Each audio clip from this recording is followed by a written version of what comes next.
Welcome everybody, it's 10 Paces. Welcome back to another Monday night stream. Woo! You know, it's your boy Travis here. You've got your sheriff on the ones and the twos. It's Aaron. That's right. Ba-da-ba-da-ba-da-bow. Ba-da-ba. Baba booey, baba booey. Let's do it. You gotta keep up the synergy. Hey, I'm so glad to be back. I know, we've been gone for a while. Yeah, so much stuff has been putting a hold on this, and it feels good to slide right back into that seat, you know? That's right. We took a vacation, a little mini vacation for the entire month of October. We went dark. Yeah. And that vacation, boy, I mean, we can get into it later, but it was nice. You know, it makes really you opened up my eyes. glad to come back, or are you feeling a little jet lagged? I think I shook that off, but I wouldn't say I'm glad to be back. No? I mean, yeah, I guess if, well, I can't say where we went, but those beaches were pretty nice. Ooh, yeah, I'm telling you. I wouldn't want to give them up either, but hey, we're here. And I mean, I'm not going to speak for you anymore, but I'm happy to be back. You know, it is nice to have a routine again. Yeah. And speaking of routines, Travis, I think it's been long enough. I think we got to dust off the old pen and paper and get to it. Yeah, I mean, you're absolutely right. We gotta... Now, you say pen and paper, and you know what that elicits in my mind? What? RPGs. Ooh. I didn't even think about that, but I just A little, you know, tabletop. Some rolling dice, maybe. Maybe some mystery, some intrigue, maybe a little I'm intrigued. damsel in distress or monsters that need slain. It could literally be anything. Gosh, And that's what I love about pen and paper. it doesn't even matter what you think's gonna happen, because anything could happen. Yeah. Now, usually that happens on Halloween, but we're past that. Yeah, they actually didn't have Halloween where we went, but Oh no, that would have been sacrilege. yeah, they're actually very against costumes. Yeah, so we just had to. We had to throw them away. We had to leave them on the plane. They wouldn't let us off. Yeah, honestly, I was worried about just bringing my normal clothes. I was like, all right, what constitutes a costume? It really made me think. Mm-mm. Really made me introspect. But we're back. We're back. Enough of that. We're talking about tabletops. We're talking about RPGs. We're talking about maybe some quests. Do you want a quest, Travis? I would love a quest. Let's go on a quest. But It's been so long. I know. But how do you get a quest? You don't just like say I'm gonna go do this. You gotta have some driving force. You gotta have a little, some kind of impetus. yeah. Usually quests are given out by someone, right? Like a barkeep. Yeah, somebody with wants or needs. Right. Which, you know, I left all my wants and needs at the dock. You know what I'm saying? I know what you're saying, Travis. I left mine too. So, I think we should find somebody who Need has something done. those. Yeah. And just really sets us into motion again. Let me see. I'm gonna take a little bit of a look around and see if I can find you someone. Okay. I found a young female soldier. She has long, curly golden hair and red eyes, about 4.5 feet tall. And she's currently chasing a bandit and asked for our help. Okay. Now, I'm not feeling as much drive. Maybe if I could actually visualize this person, it might kind of kick me into gear. I do know how much you like I'm to very- accept quests while keeping your eyes closed. So. Visualization's big. Oh, absolutely. I'm a visual learner. And I'm very visually responsive. If I can see them, I can empathize with them, and then maybe I'm more willing to help. Well, I'm not gonna call you out on that yet, but if it does get into the way of our questing, I may have to have a couple words. Yeah, we'll see. We will see. Travis, how long are you gonna make this quest giver wait while you think about what she looks like and draw that out? Give me 25 on the clock. 25. Okay, a minute longer, and I don't know if we can help her. I mean, I like to be expedient. I like to deliver.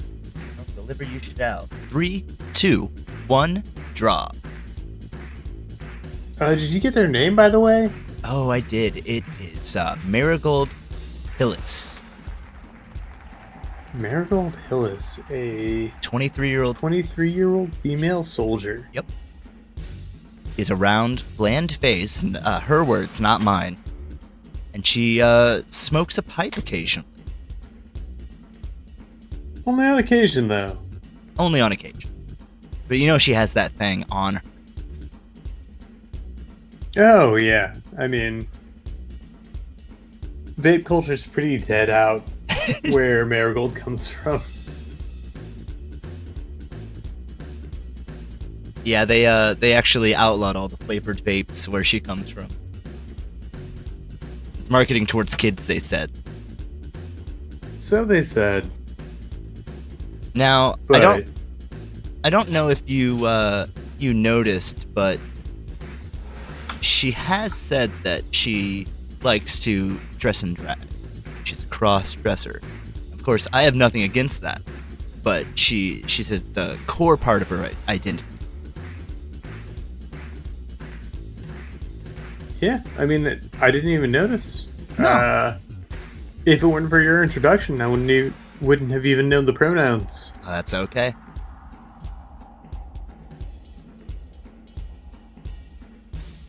And oddly enough, as much as she likes to compare everything to a fight, she's a very good diplomat and always works towards a resolution of conflict. I guess maybe the resolution might be her sword in their gut. That would make you a pretty good diplomat. Yeah, I mean, the best defense is good offense or something like that. Something like that.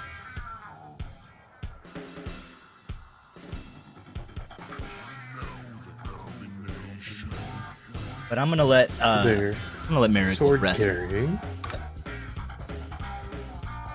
Yeah, let me just sketch this out, and then I might be willing to kind of side with their plight. You know what I'm saying? Yeah, we'll see. We'll see. Of course, I won't tell her that. Right now, I'm just, we're getting some tavern food or whatever. We're not actually in a tavern, so I don't know why she's offering tavern food. But hey, maybe she's gonna get some Uber Eats.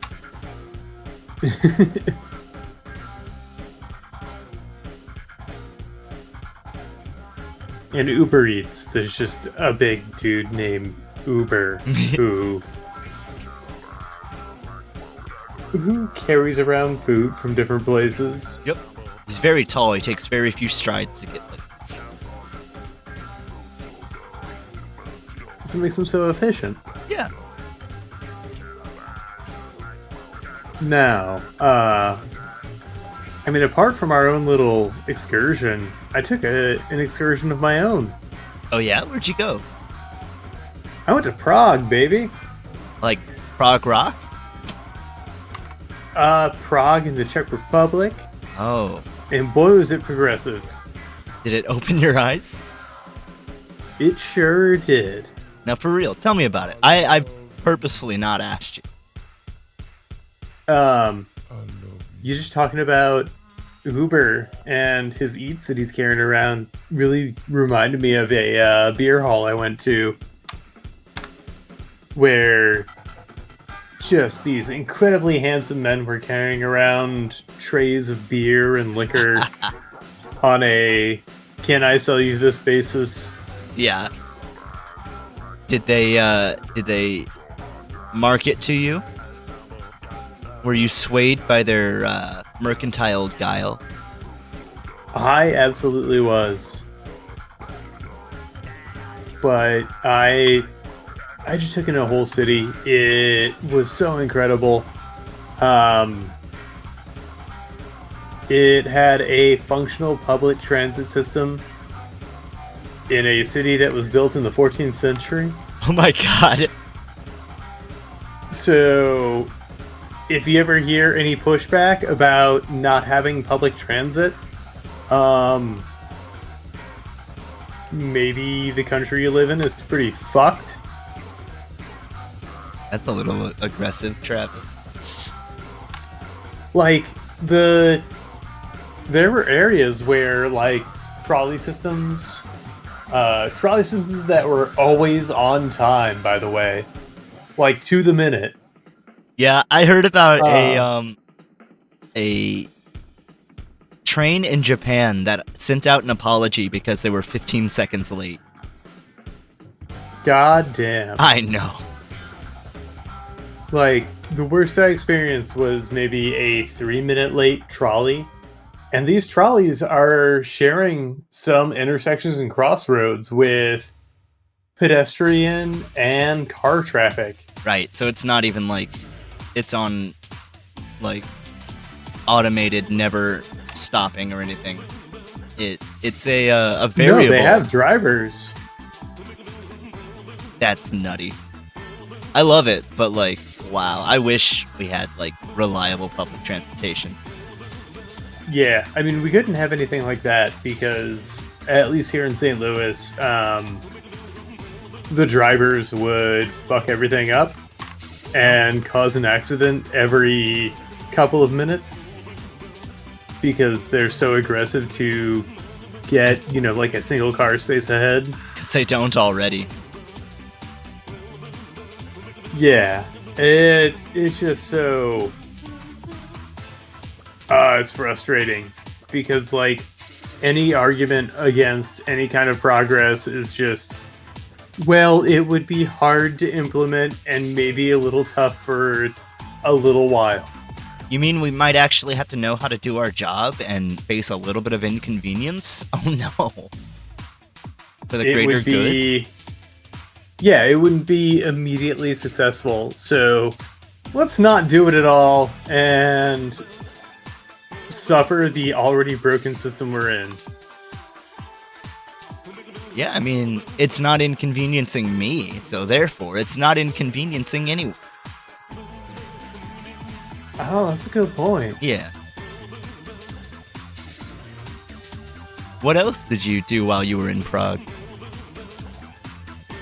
Ate a bunch of food, drank a bunch of beer, walked a bunch of that beer off, got my eyeballs blasted with laser beams. Whoa.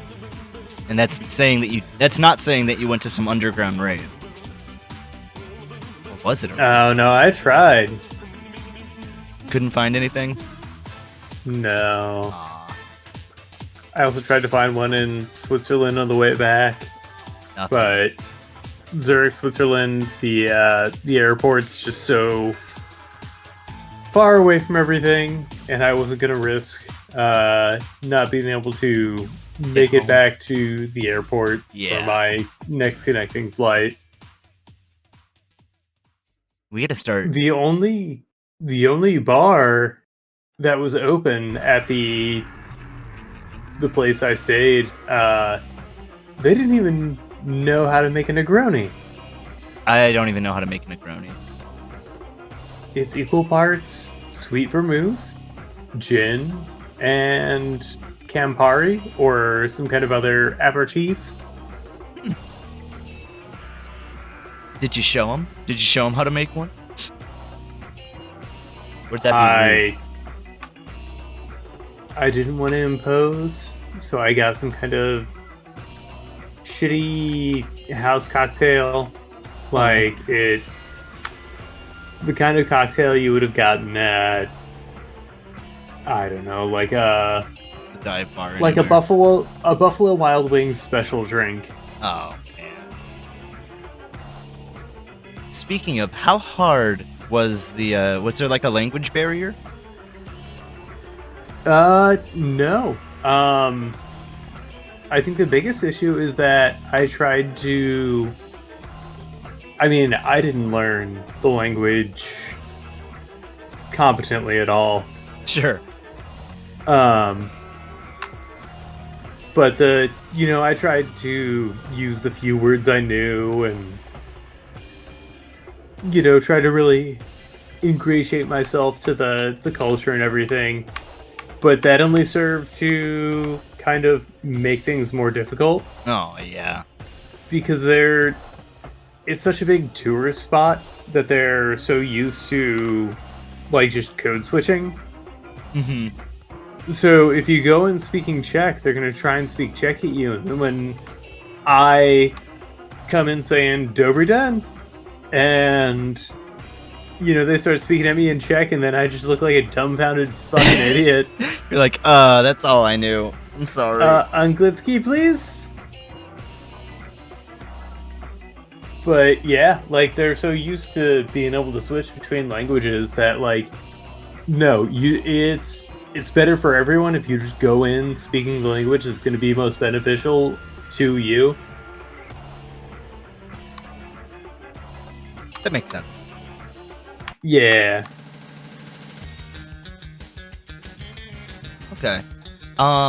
What was the weirdest thing you saw there?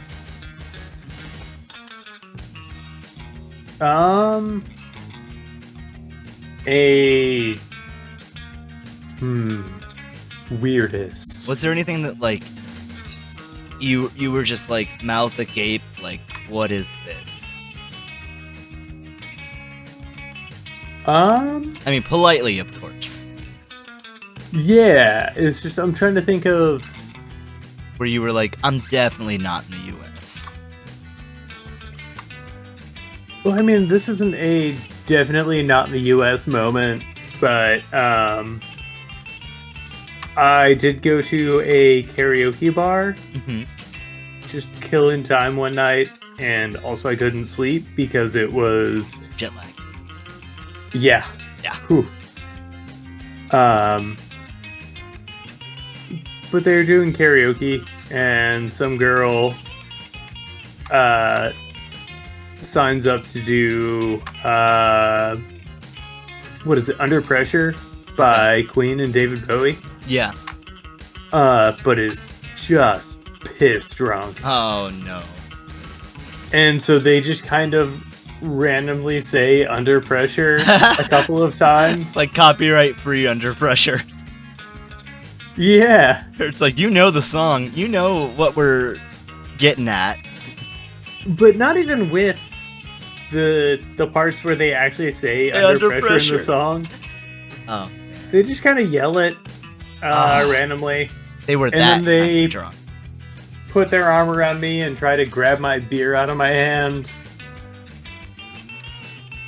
So that was... Rowdy. That was fun, yeah. It was... Yeah, exactly, rowdy. And I can't say I haven't been that person before. Oh, sure. Yeah. Yeah, it sounds like it could have been worse. Yeah.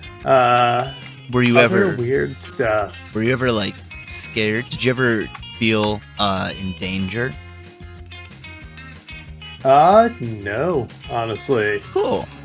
Hey, I've gone to fucking St. Louis and felt scared. So, Oh, and I yeah, guess that's not. St. Louis sucks. Yeah, I was gonna say that's not like an uncommon occurrence. St. Louis is known to be not the most safe, but Yeah, I I think grew up we around beat here. out Detroit for the most dangerous city in the U.S. Oh man, that's not a proud moment for me. Yeah, I think it's just, we we live in a red state, so gun access is supported over any kind of human right. Safety, yeah. Hey, speaking of gun safety and whatnot, I wasn't gonna bring it up, but go vote tomorrow. Not you. I mean, you can go. I figured. No, I'm fair. just gonna. Yeah, Just I've gonna given accept up on what it all. happens. Yeah, I and mean, complain about it either way. that's So fair considering our votes don't really matter, but just reminding people, if you feel inclined, you do have the ability to vote. I can't say that's going to lead to any changes, but no. Also, if you're, I don't know if this is Missouri or if this is nationwide, but no on 7 because it's got intentionally deceptive wording, which makes it seem like it's a law about making it illegal for undocumented peoples to vote, which is already illegal. yeah, that's weird. Okay, But it's to ban ranked choice voting, which is kind of our only way out of the fucking shithole political system that we're in right now. Or the only feasible near future option we have of getting out of it. So, no on 7 and pressure the folks around you to implement ranked choice voting. I've been reaching out to congresspeople, senators, local officials, mayors about just implementing it everywhere just so we have like a proof of concept. Yeah, that makes sense.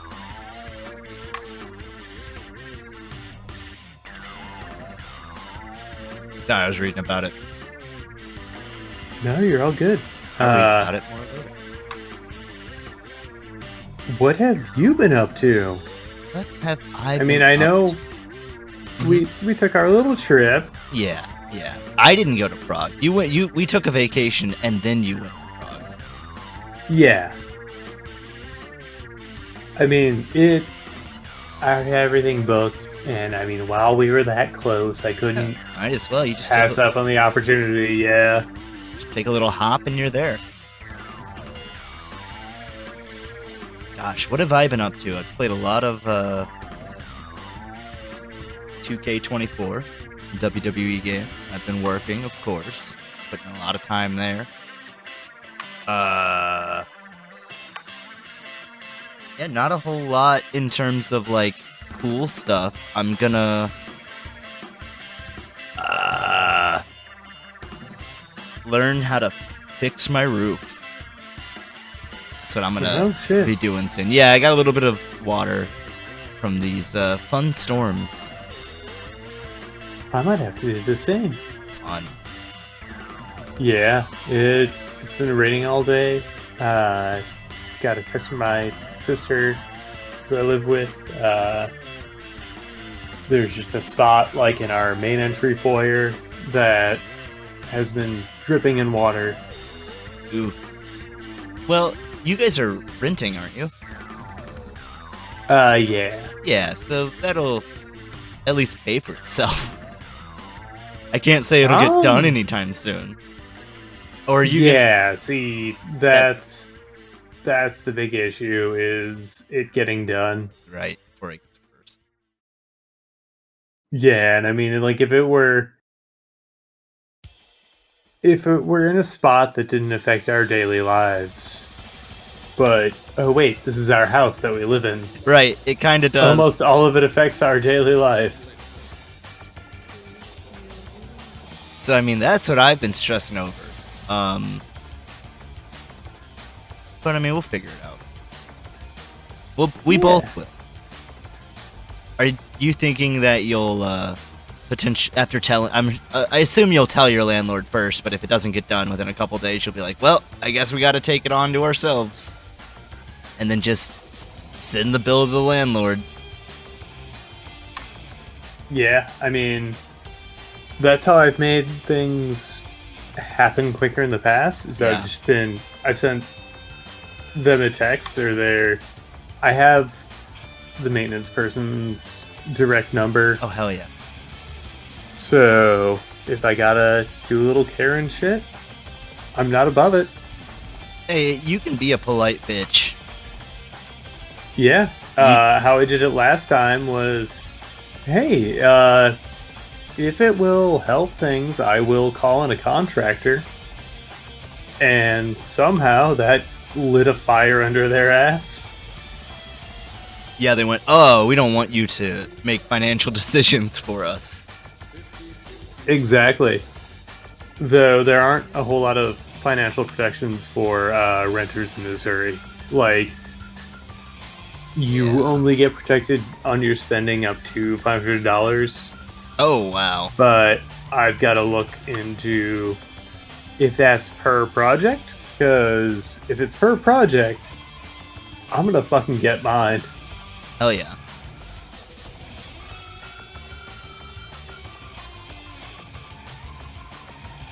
But you're a landlord. You're the enemy. Yeah, technically. That's true. You wanna, pay me rent? No, I don't want to pay anybody rent. Well, that's fair. Guess I'm not gonna fix your roof then. That's also fair. I just wish landlords weren't the reason I can't buy a place out here. Yeah. You know what also doesn't help with that? It's still landlording. Airbnbs. Oh yeah, it's the worst of it Mhm. because it's the inshitification of Home property ownership. Yeah. You know, I don't need this, but somebody does, and I can just charge them money I for a can weekend. drop feed them. And just lock them out of the house if I feel like it. Because, haha. Yeah, I own the place.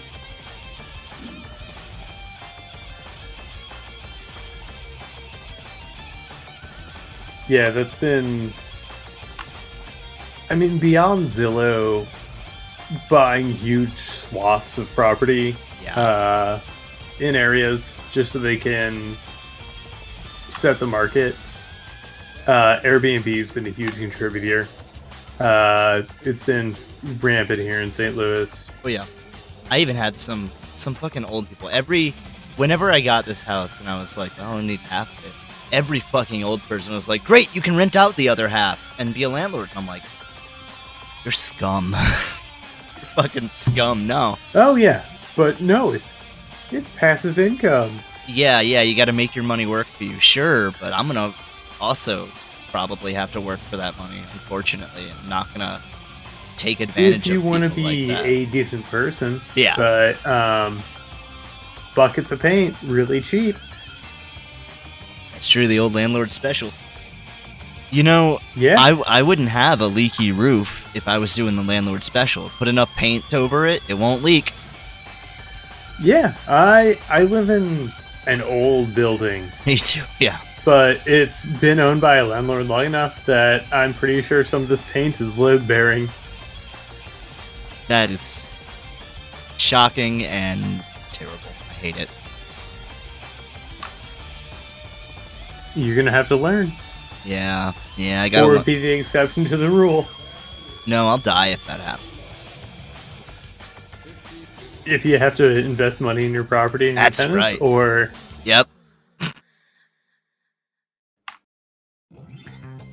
God forbid. Hey, I gotta pay the mortgage somehow. I can't be spending money if I'm trying to spend money elsewhere. Make money. That's right. I gotta make my money The whole work. point of this is that I wasn't supposed to put any money into it, and people were going to buy it anyway because housing's text notes a basic need. No. There's the outside can be your house. No, it's actually illegal. Oh yeah, we did do that. Well, I guess you gotta figure it out. Yeah. Oh yeah, and there's definitely enough houses for everyone, but enough houses for everyone to rent. You know what I'm saying? Yeah. Or rent to tourists, because we have such a huge tourist population in rural St. Missouri. Louis or Hillsboro. Everybody's coming out to Hillsboro to see the commuter lot? County fair. That's why they're tourists. Because they gotta. But they're only tourists because they're coming from DeSoto or Keevely. Yep. Some from I don't know, Bondair. Yeah, so they don't want to drive home after getting drunk off of 2 Bud Light Limeritas. $11 Bud Light Limeritas. Yeah, so they're getting their money's worth. Yep. Travis, you got about 6.5 minutes. Oh boy. Ah, time flies.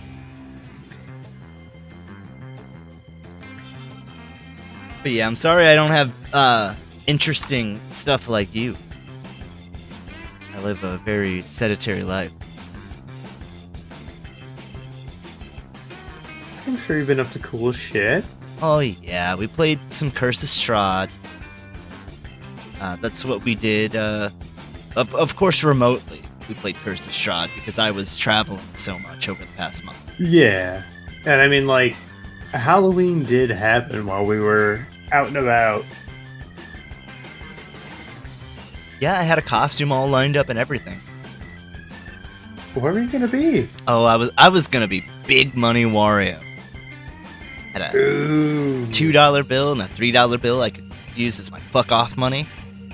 Had a big hat, purple pants, purple suspenders. I was looking good.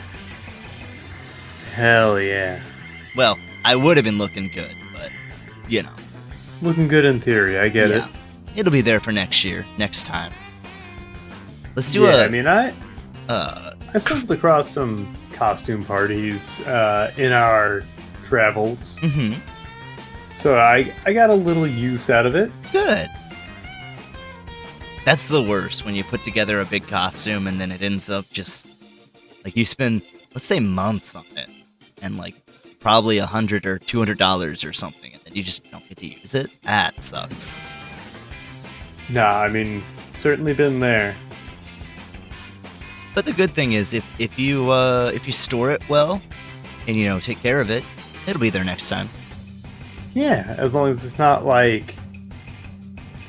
physically demanding by any means. What do you mean? If it's something you have to fit into, say you have to work out to oh yeah fit into it, or you have to style your hair in a certain way, like shaving your head. Mm-hmm. You've done the whole gamut for various costumes, haven't you? Yeah, I'm past that point in my life. Now you're like, I'll put in a bit of effort, but probably 20% of what I would have. if I can't do it with my normal hair and normal physique, um, maybe I'll still work out and try and, get whatever shape I need to be, but I'm not going to be bodybuilding or like shaving or bleaching my hair anytime soon. Now, would you like shave your beard for a costume? Oh, absolutely. I've been shaving. I haven't had a beard in a minute. Yeah, I just meant in general. Oh, for facial hair, yeah, that's easy for me Right, comes right back. in particular. You got them good Like, genes. I mean, every sword has two edges. Yeah, you can't spell gene without the other E. Gee, no.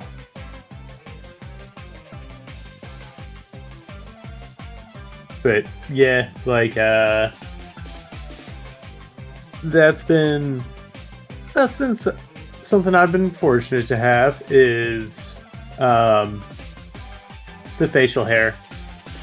It grows back really quickly, just ungodly quickly, and really thick. Costume I put together this year, while I still have the hair up top of my head, I was Sea Viper from Street Fighter 4. And it was looking good. I'm not going to show you on stream chat, because I'm not that kind of person, but it was looking good. Thank you. Unless you want me to show them. You can, but I mean, it could be a hassle. Too bad. I got a Facebook page. Let the whole chat see it all. I also posted it with my social security card. If you want to show that picture. Yeah, I was going to zoom in. Well, no. Don't zoom in. Let the eagle-eyed viewers figure it out. Okay. Make a little game for them. All right, viewers, are you ready? You're about to see something that... I just wish I could have gotten a better picture with ponytail. But that's also why folks, like why wig culture became so big. Wig culture? Wig culture? Oh, wig culture. Yeah, especially with like VTubers and stuff, the popularity of them. Mm-hmm. That is just even crazier anime hair. Yeah, but it's come such a long way. Like, do you remember the kind of wigs and hair we were seeing when we first started going to cons? Oh, pretty bad. It looked like most people would get it from like Party City.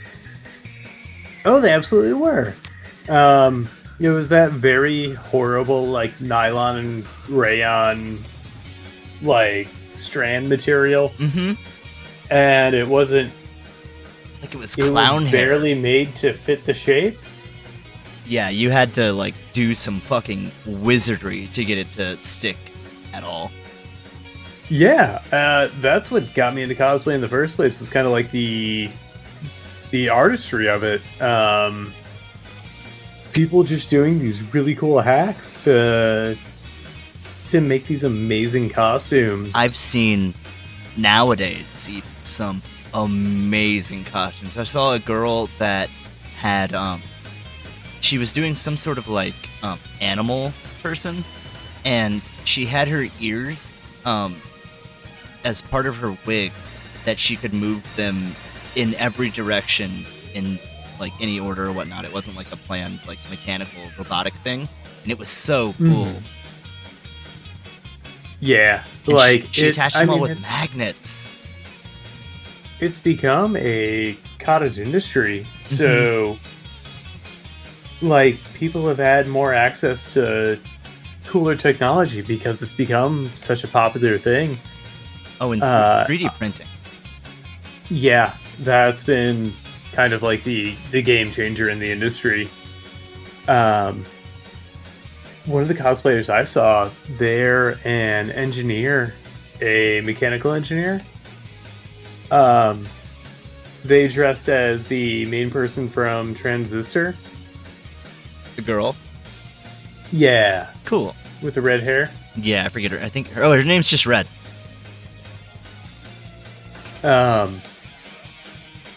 But made the sword and just stuck an iPod in it with some pre-recorded bits. That's cool. But also rigged up the lighting inside the sword to blink with the sound waves of the audio files. And then did this huge operatic solo, just this beautiful aria from the game as their cosplay performance. That's so cool. And when this was a while ago, I don't want to name them because I don't know if... Yeah, it was. This was 20... I want to say it was like 2015. Yeah. Yeah, I wouldn't name drop them personally, unless you like. Yeah, I don't want to blow up their spot without asking, but shouts out to one of the most talented people this convention has ever seen. Maybe ever will. Oh, absolutely. The convention's done. I hope cons aren't going out. I love cons. They're not going out. They each kind of develop their own community, their own culture. Mm-hmm. And some of them are pretty ick. Yeah. Like, Colossal Con was a big dream con of mine. But the community around it fucking sucks.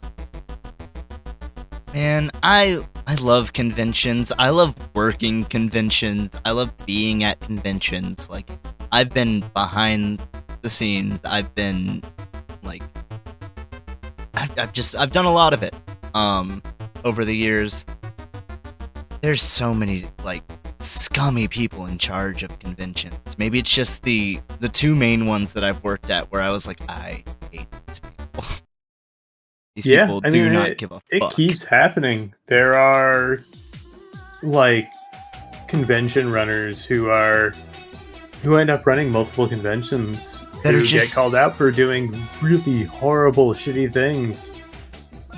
Yeah, and they're just doing it to, like, I don't know, feel popular or wanted, sadly. Yeah. So that seems to be all it comes down to, because they're certainly not making good, like, business choices. No. You can't call it a business thing.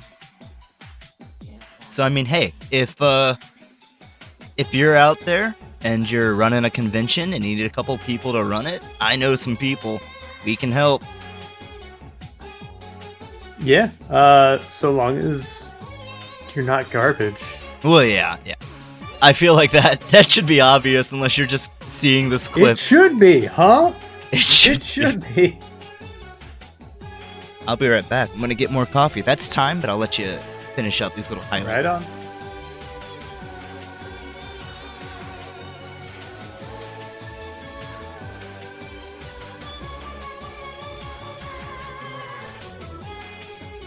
Welcome, everybody.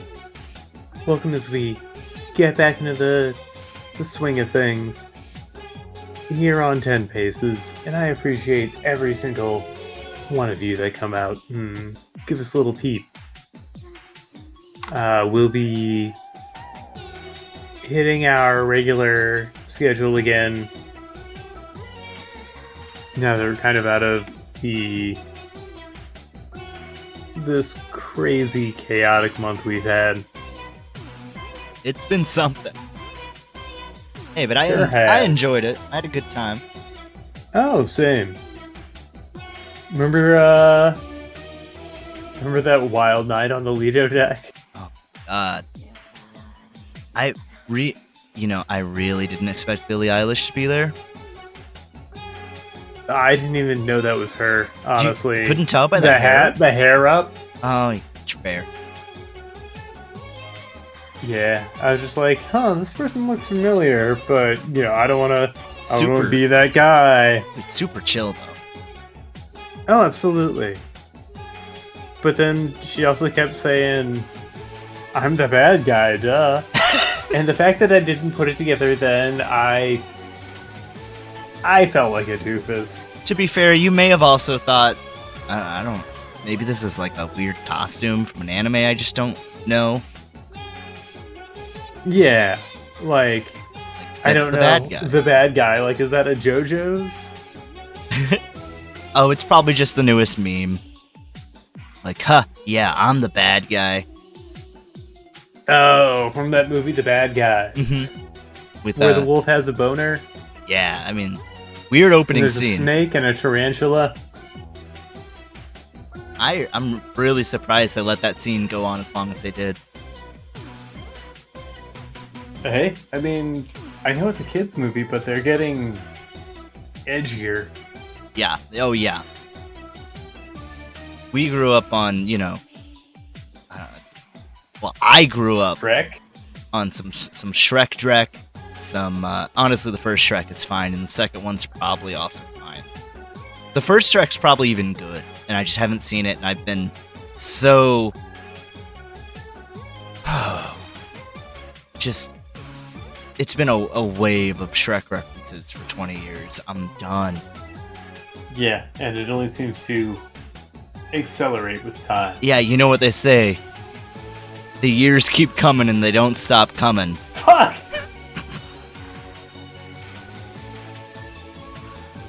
Well... You know I had to. Travis. I got something to say about that, but in the meantime... What do you think? What do you think of Marigold Hillias? Honestly, I'm surprised she even needs our help. But she does say that she's got a bandit problem. Yeah, I mean, bandit problem, they're posting up as part of the city guard. It's true, can't leave the walls. I'd leave a hole in their protection. But no, I love it. Yeah, and they seem to be there for the pay. I mean, maybe I'm reading into it too much, but... I will say, I'm not sure how easily that sword would be to draw, personally. Like, unsheath. I don't know. Maybe it's for show. Oh, true. Maybe her main weapon is the shield. Yeah, I mean, they that seem would to throw be me off. Pretty stalwart. Yeah. It honestly seems like the sword was given to them by the City Watch. It's just a piece of decoration. I gotcha. It's a show of power. Like why every cop wears a gun. Yeah, and even though most of them don't know how to use it. Uh-huh. All right. You're wanting points, I suppose, aren't you, Travis? You're hungry for me? Ooh, I haven't felt this in so long. Oh, it's gonna feel like a little shower of candy over my skin. Well, Travis, 7,800 points for you. Ooh, tasty little points. I know you're not trying to overwhelm me up top, but you gotta have a nice little first course, a little palate cleanser. Yeah, I gotta reacclimate. Yeah. Let's see. Now, I mean, bandits are one thing, but I'm ready to take on more. I know we're just getting back to this, but I want to prove myself. You do, dude. I do. Well, Travis, I've heard about a terrible monster up in the woods that also needs a little bit of killing. I bet I can take it. I don't know. It's a little scary. Sock it to me. I feel no fear. All right, if that's what you want. Now, there's a real terrible beast in the woods that just it's been plaguing the town for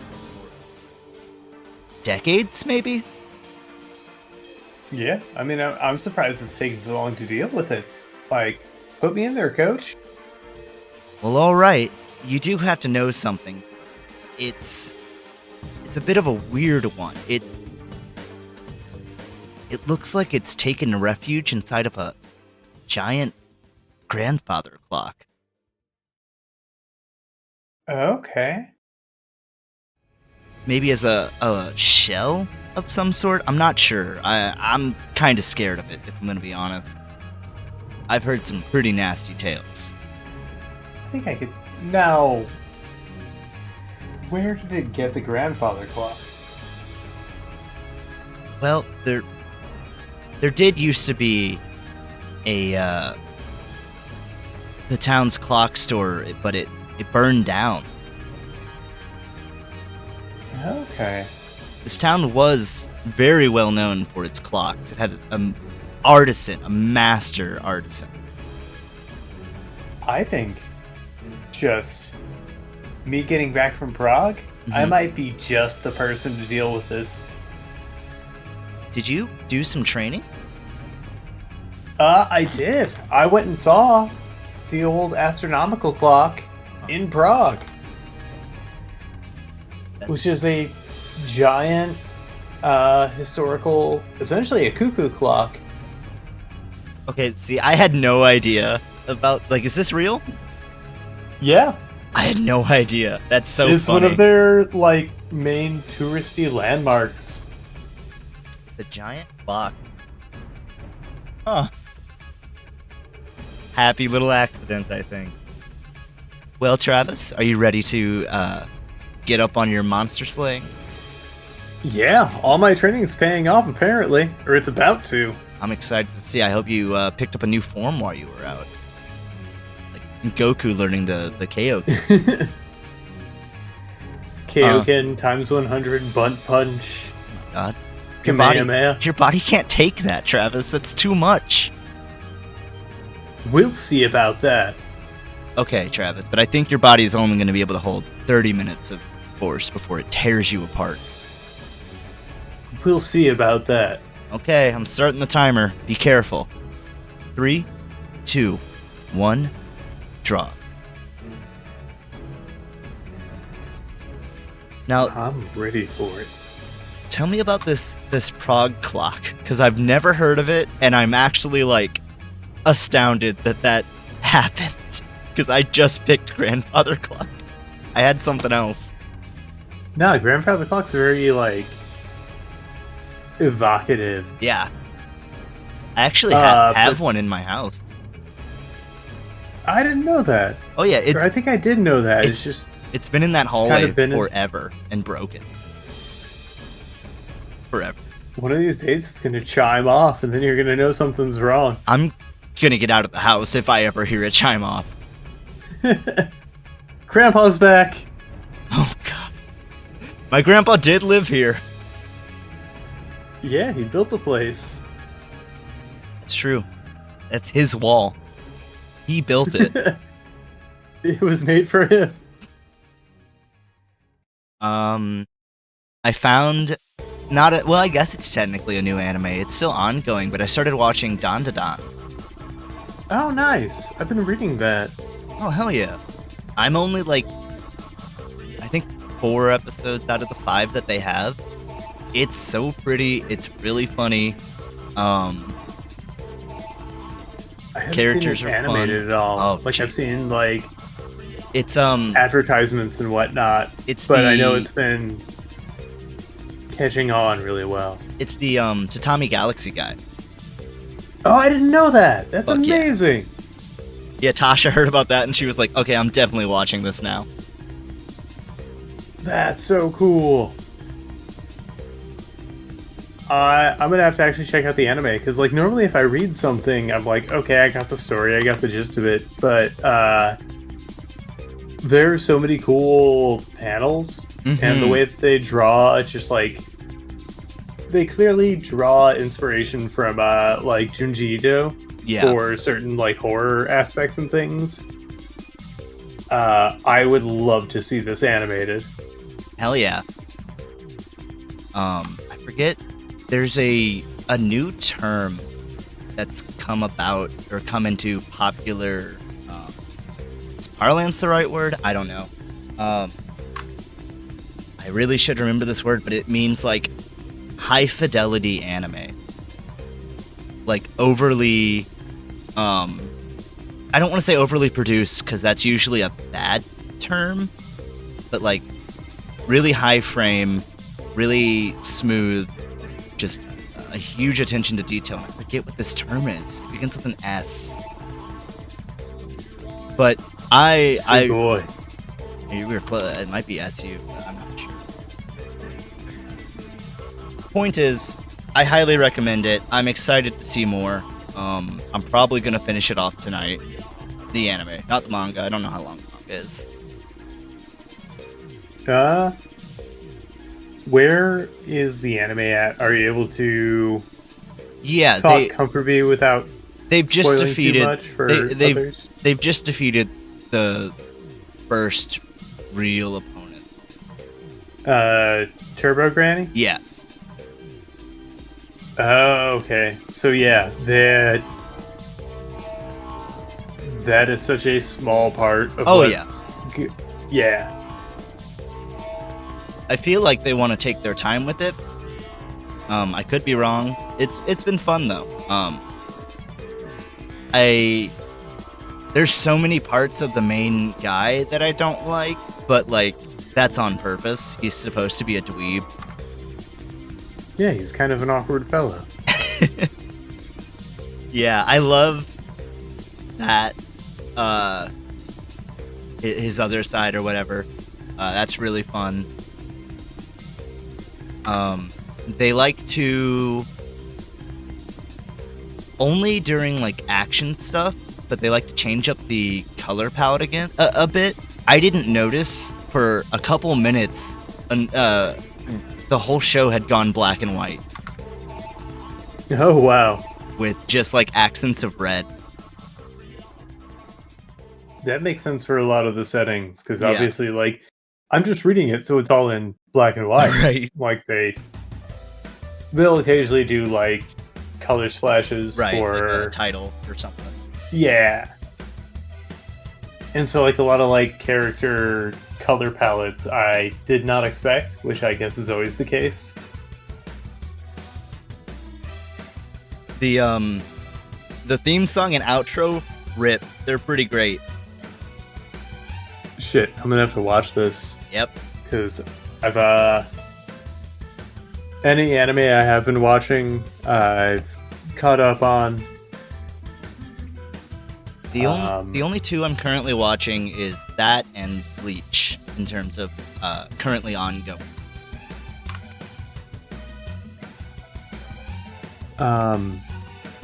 Have you checked out Shangri-La Frontier at all? No, I've checked out an older anime called Shangri-La, but it's not at all the same.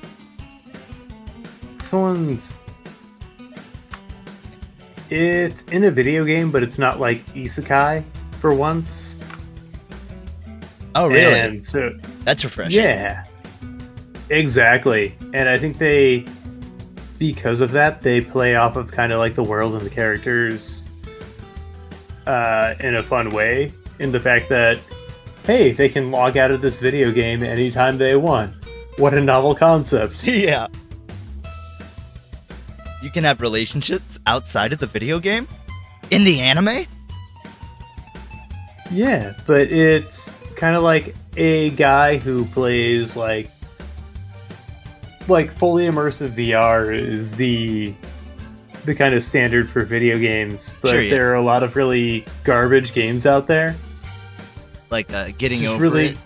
glitchy, unfinished, Oh, shitty games. Okay, Ubisoft games. Exactly. And this character sees himself as kind of like a collector of those. Okay, yeah. And someone who would play Super Smash Melee competitively, Yeah. where the exploits are kind of part of their gameplay. Mm-hmm. But they get roped into playing this AAA game, like this AAA MMO that has like this constantly evolving world and a bunch of lore that's just very unbeknownst to most of the players. It's cutesy, it's lighthearted, but it's a lot of fun. Let me see what the stream is on. It's on Crunchyroll. Okay. Yeah, I'll have to check that out.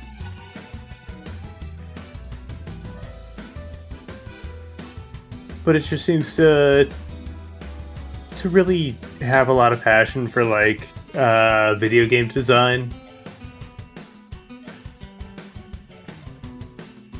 And just kind of imagining something that maybe couldn't be realized yet, but maybe down the road.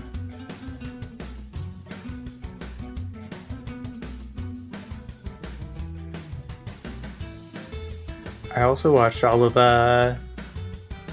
Uzumaki. Really? Which was beautifully animated. And that's not the recent show. No, the recent one that just aired on HBO. The one with like 4 episodes and people said that it tanked after the first one. I don't know what they're talking about. Oh. Like, unless they expected...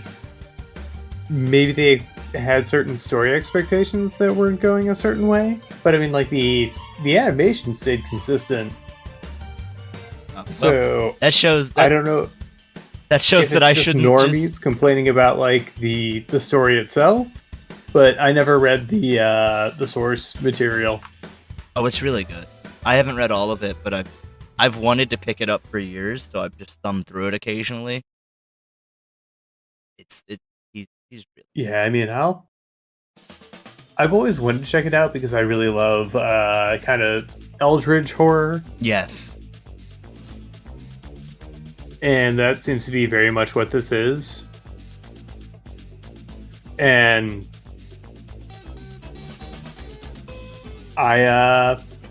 so I mean, it hit all the notes I wanted. But I also went into it with like no expectations. Good. I actually prefer to do that with a lot of shows because like I want to make my own opinion on it. Which is funny because I just went off talking about how other people said the show was shit and I've never seen it. So, I mean, hey, if you gave a recommendation, I'll check it out. I mean, I could see if maybe, like, there was some kind of quality that dropped off, but I mean, like, they definitely use the 3D model animations. It's kind of like rotoscoped, which is just the standard anymore. Yeah. But I mean, it does it well. It works really well with Junji Ito's art style. Yeah, I can definitely agree with that. I could see that definitely working. I found out the term I was thinking of is Sakuga. Sakuga. Sakuga. Yep. Or like and whenever, what does that refer to again? Animation sequences that are particularly noteworthy or good. So when you see like when a fight kicks out and you see the animation just kick up in frames or whatever. Oh, so it's just a term for where they're placing their budget. Yep. Like Naruto would do it for fight scenes. Beck Yeah. Mongolian Chop Squad did it for the music scenes, the performance. The big one people would think of usually would be like Attack on Titan, where they put all of their money into the fight scenes, and then they're just, like Naruto hopping through the woods. But even then, like they certainly misplaced their budget tremendously, considering like some of those action scenes were a little rough. Yeah. And I understand animation is trying to do cool things in any kind of production or money-making format sucks. You're catering to people trying to make money and save money. Yeah. But I think unfortunately Attack on Titan was using a lot of CGI before it was perfected more, developed upon enough. Yeah, I guess perfected's wrong. We're only now getting okay quality animation in my eyes. Like, yeah, I mean, there's been Chainsaw Man. The first episode was really rough. Like, I think that turned a lot of people off, but they figured it out really well. And one of my favorite animes, Dorohedoro, didn't quite figure it out, but the character design and just the charm of the world and everything really sucked me in.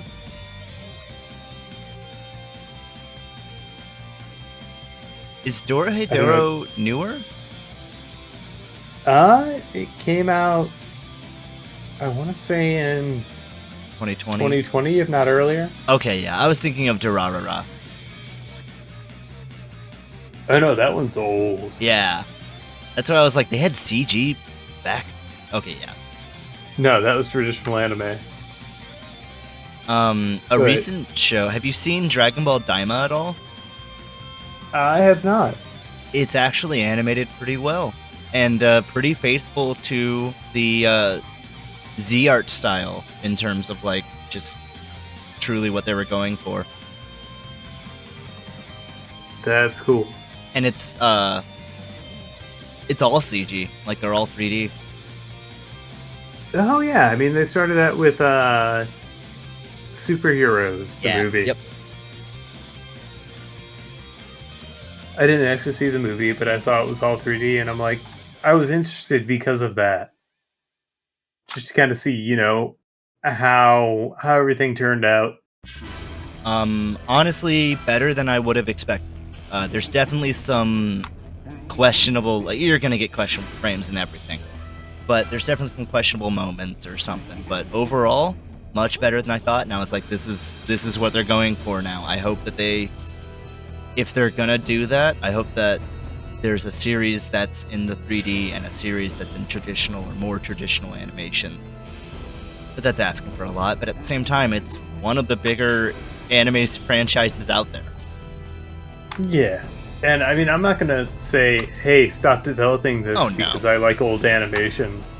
But it's going to experience growing pains.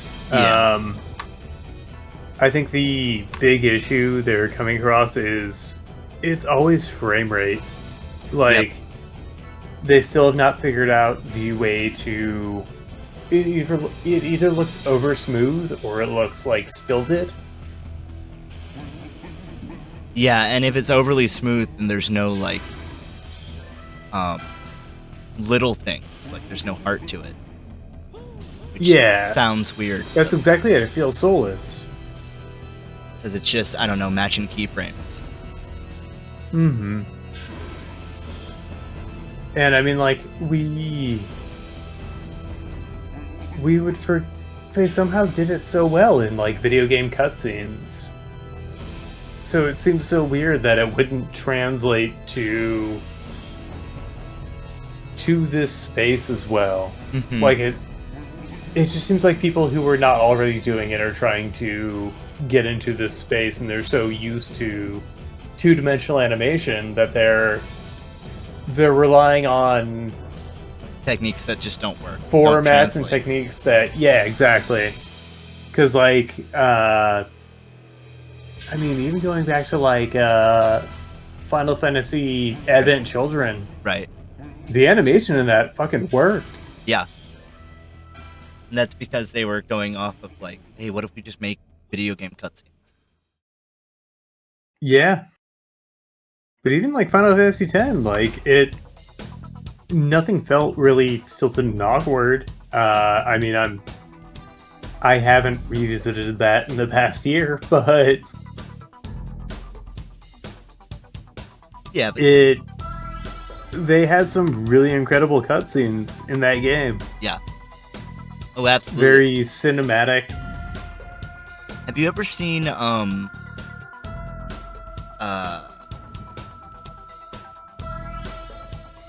was the movie with the water face? Waterboy starring Adam Sandler. The Abyss. Have you ever seen The Abyss? I have not. You've probably seen the water face. Let me just give you a picture, because this was on when it's 1989, so it's a bit a bit older than when we would have been watching TV or whatever. But I still remember seeing commercials for this water face. That I just sent it on Discord, and I'll show the class too. Why not? It was before either of us were born. Yep, before either of us were born, and they had to create the technology to make this water face, because it just that makes sense. That's James Cameron. Yep. Who also did the T-1000 in Terminator. Yep, and I think went on to do Avatar. Yep. That makes sense. He's always been pushing the medium with technology. Yeah, and I mean, The Abyss was incredible because they use the technology he kind of thought of in Evangelion. Where? In the LCL fluid that they pump into the pods they all sit in, where they're breathing like a very oxygen-rich liquid. And it was because it was like a theoretical technology, and he just fucking rode with it. And it turns out it can actually work. That's so dope. Because you're able to create an oxygen-rich environment without that pressure differential. Mm-hmm. So you're not gonna collapse your lungs. You're not just squeezing yourself. Damn, that's some Kojima shit. Kojima would be all over that. Oh, I started playing. Oh, absolutely. I started playing Death Stranding again. Nice. It's such a fucking hard game. I'm so bad at it. That honestly makes me happy to hear that it's not just a literal walk in the park. Because the game's all walking. Yeah. No, it's so hard. Like, you have to do stealth segments because there are, like, ghosts around and stuff. Which sounds... I still haven't played it at all. It's a trip. It's a fucking trip. I know it got panned really hard whenever it first came out, and then everybody really came around on it, Yep. It's one of those things where it's like, what the fuck is this? And then nobody realized what he was doing, I guess. And it's a Strand-like. I think something that really, in my opinion, helped but hurt for a lot of people is that it came out right at the start of COVID. Yeah. And so it's a game about a disease wiping out America, and then you having to go alone because other people can't survive out in it, and like try to rebuild America, and it was surreal playing it in lockdown. Oh, I bet.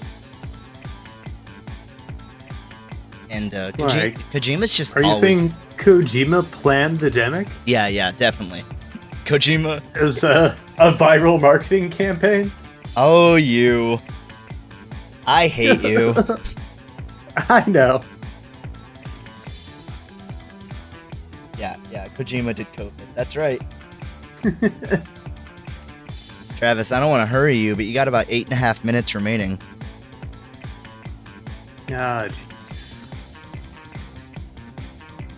It's a slow art day. You know, that judging by the weather outside, I don't know if it's been raining everywhere in the world, but it has rained like a motherfucker today.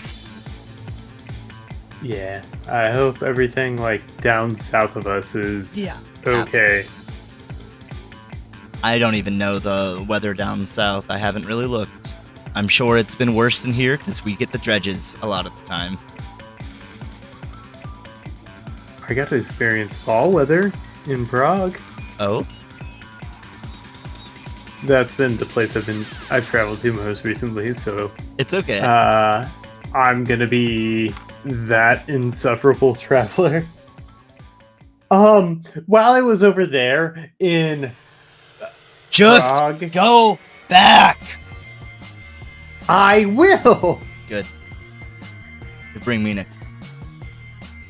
I've got a lifetime guarantee on my LASIK, so maybe in about 10 years I'll have reason to go back.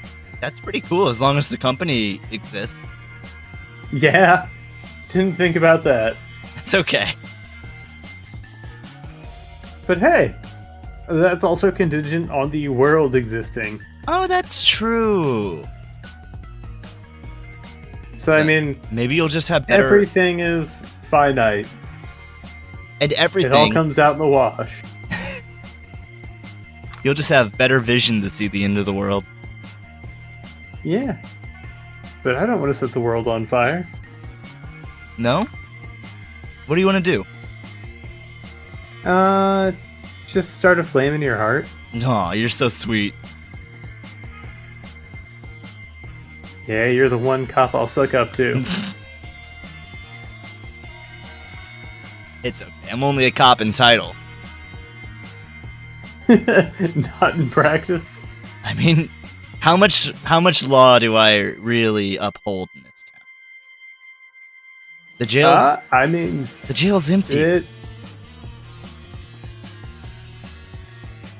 I guess enforcement's really up to you, so...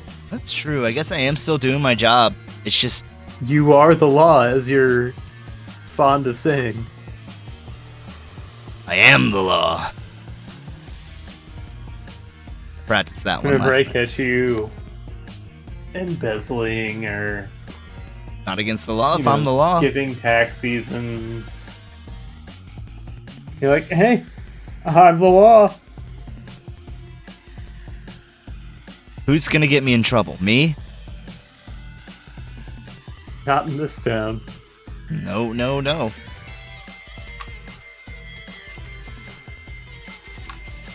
I built a shelf today. That was pretty cool. Put my games and DVDs back up off the floor. Put an elf on it? I put up a bomb. The bomb on the shelf. Yeah, it doesn't... Now, I've heard of a few crazy things. Mm-hmm. But bomb on the shelf, that's a first. Well, you better start believing, kid, because you're in one. I'm in the first level of Super Mario 64. That's right. Around Battlefield. Watch out, Travis. You gotta move in 360 degrees. No more... It's gonna make me so sick. Yeah, well, you'll get used to it. That was actually a really big problem, like, with a lot of older gamers, is the switch to 3D just... They, honestly could not handle it. And I'm just thinking casuals. Maybe if they would have gotten good? Yep. Though, I do understand it to an extent. I don't get motion sickness from VR, but that's a widespread problem, and a fairly recent problem. I don't have any sympathy for any other people for any reason at all. So, get good, scrubs. Mm-hmm. Yeah. I do get motion sickness from VR, though. especially when I'm trying it out for one of the first times And you're very at a drunk. party, and certain people are surprise feeding me shots. You could spit them out. You don't have to swallow. I mean, I guess it's your carpet. Yeah. Hey, you had. I did. But also, I was playing, I forget what the game was called, but it was like that. It was very Portal-like, I remember, in like theming. I'm not But sure. you were kind of going around like this, this kind of training facility. Oh, you were probably playing Boneworks. Yes. That game's fun. That was the first VR game to really try to give you like a physical body to work with. Mm-hmm. So when you try to climb stuff, you actually have to like grab stuff and actually pull. And this sounds very simple. It was cool. I mean, for a technology where they're still trying to figure out control schemes to this Yeah. day. Because they want it to be marketable to people who can't afford to have an entire room dedicated to the system. Yep. Or maybe the poorest can just fuck off, I guess. Well, that's why they have the card. Ah. So they've got the box it came in, and they can Yeah. play in that. Yeah. Like SpongeBob. The fucking degenerates.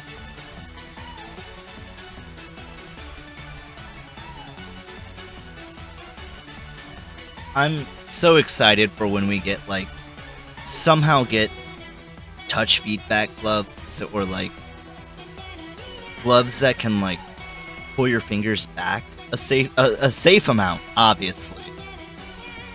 But like Oh, just to add resistance. yeah, to where like you can feel when you come into contact with a table or something. That'd be cool. I'm ready for full immersion. Well, yeah, that'd be pretty dope. If the world's gonna suck this bad and there's not anything we can do about it, then fucking get me in there, coach. Yep, let me be in Fantasy Prague. I wanna drink a potion and taste whatever bitter, horrible concoction it tastes like. I want to dot hack myself. What do you think would be your ideal VR game?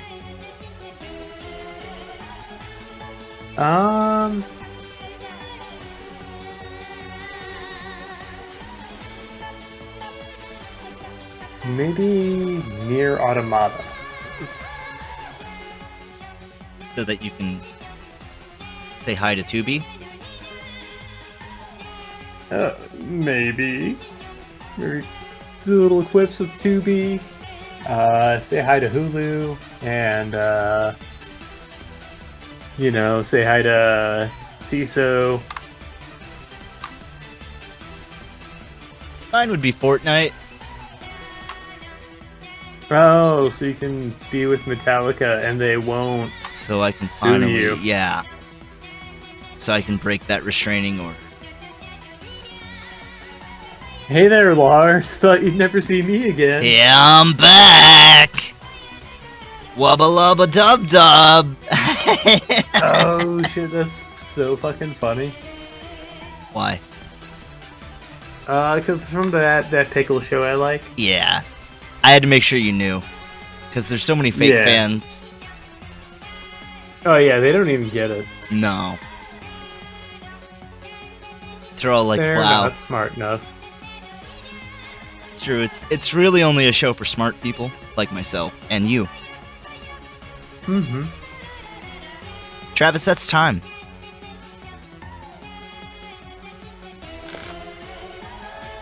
How'd your combat go? I see that you're a little bloody. Why are you here, so? I mean, I was a little caught off guard, but I think I understood the assignment. Yeah, did you? So, tell me, how scared were you? Like, tell me about this beast. I've only heard about it.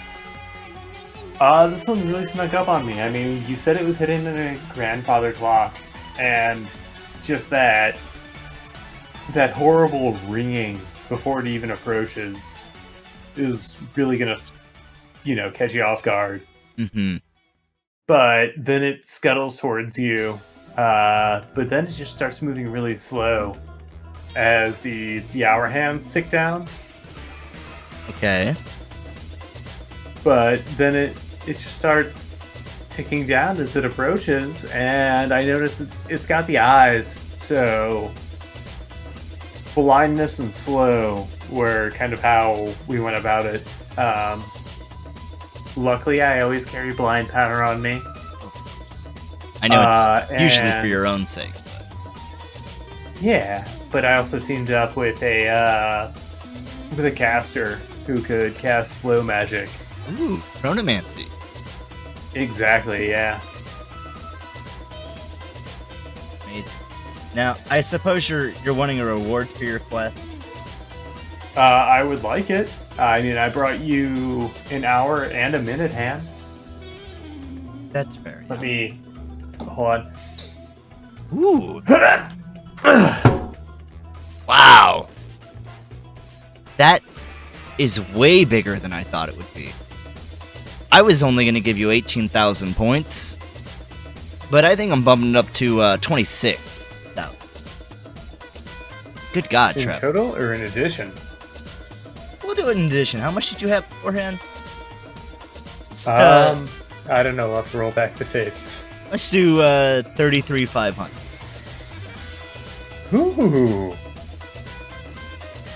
That gets me up there, baby. Get you on the board. You're actually, wow, that's real far up on the board. Yeah, I mean, it feels good to come back. You're on a streak, Travis, but the show's not over yet. We'll be right back. Blood's pumping. I'm finding my groove again.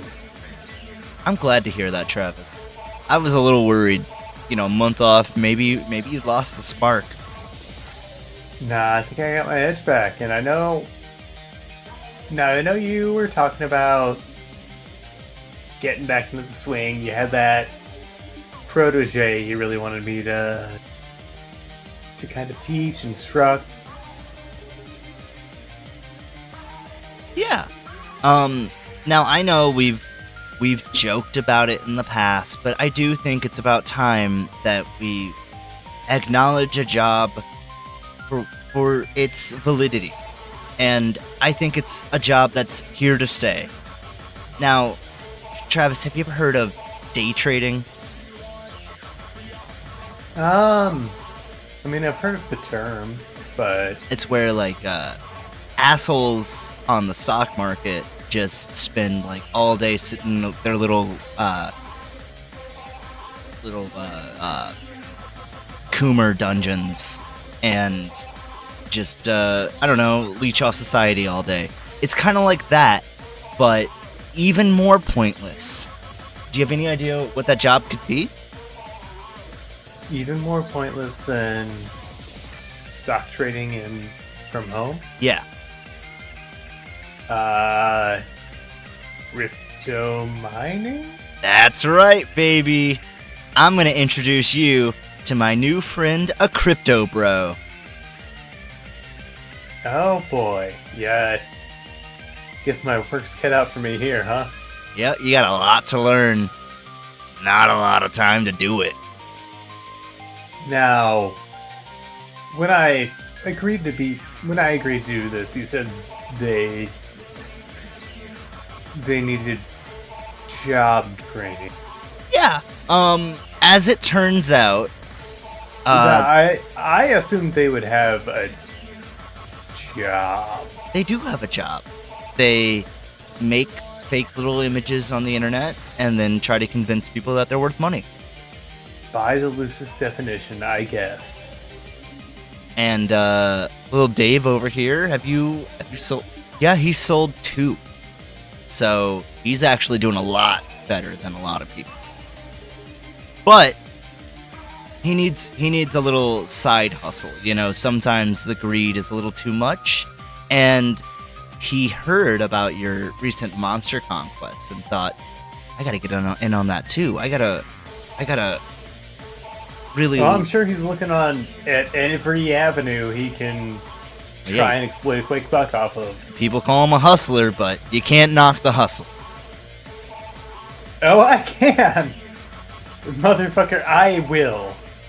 Well, I will knock the hustle right out of this dude's little skull. okay, we'll see if he's still breathing by the end of this training session. How about that? Yeah, I mean, Okay, Travis. I hate the direction. I think I can work with this. I think there may be skills there. There may be, and I use that word loosely, skills I can work with. Well, that's all they want to hear, to be honest. Do you want 60 minutes for this? Yeah, put 60 on the clock and we'll see what we can make happen. All right, let's make that magic happen. 3, 2, 1, draw. Alright, so I think what we're going to do here is we're going to kind of create, like, something to work towards. Sure, yeah. A goal in mind. Like a vision board. Ooh, I like that. So you're gonna show him the complete package, and then it's up to him to sort of reach for it. Give him kind of a paragon to work towards, some kind of idea to work off of. I like that. I mean, people are creatures of story after all. Story and habit.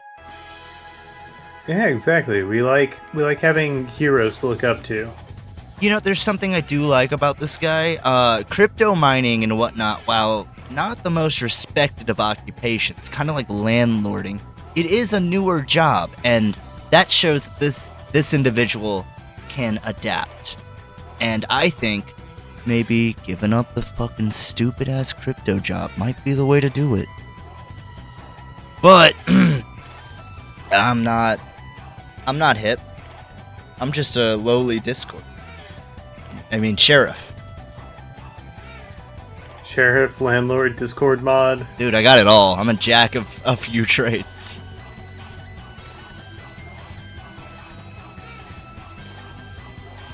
Yeah, I could see why you might sympathize with little Dave here.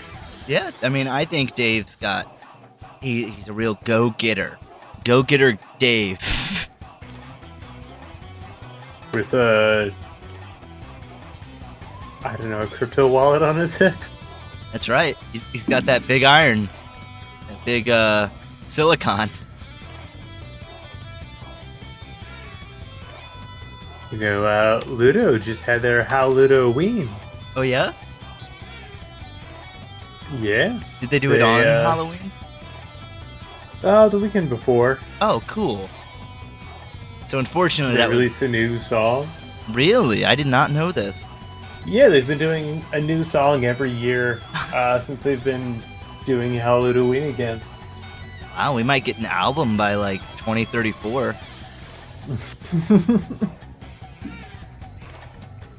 I'm glad the song this year was a cover of Dead Man's Party by Oingo Boingo.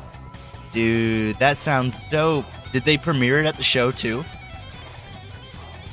They released a music video, quote unquote, before that, where it's just the Oingo Boingo music video with their faces superimposed. That's hilarious. I love that so much. But they recorded it with a local STL like jazz brass band called the Funky Butt Brass Band. Oh my god, that rocks and so they hard. brought them for all their shows.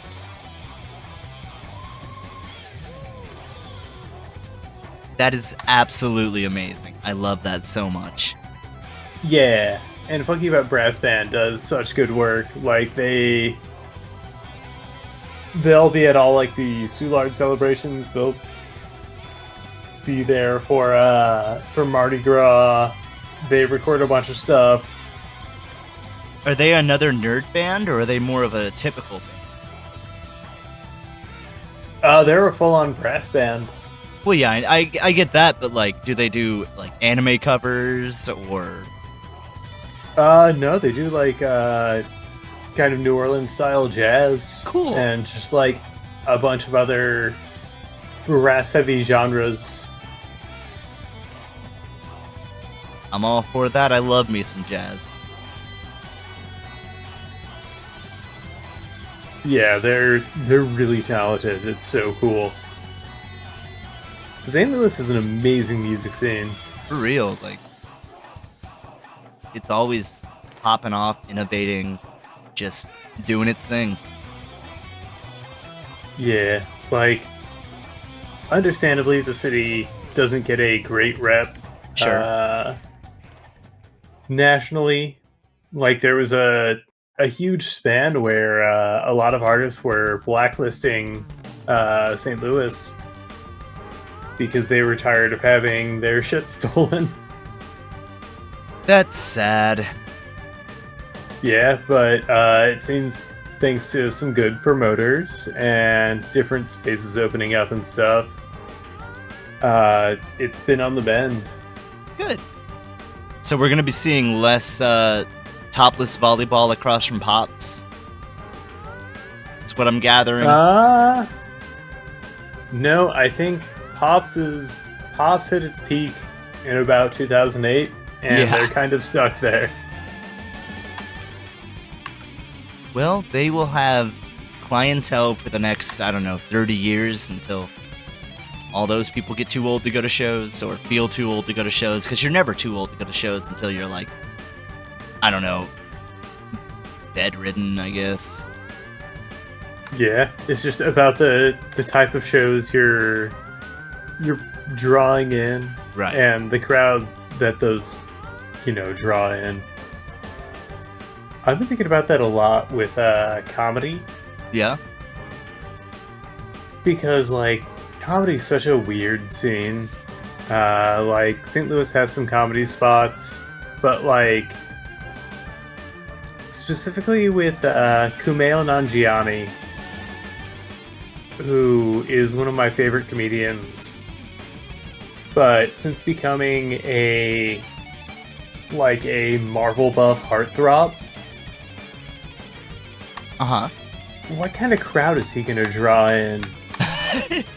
Well, I don't know his comedy style. He's a super dork. Used to host a video game podcast called The Indoor Kids. Oh. But then he got mega jacked and was in a Marvel movie.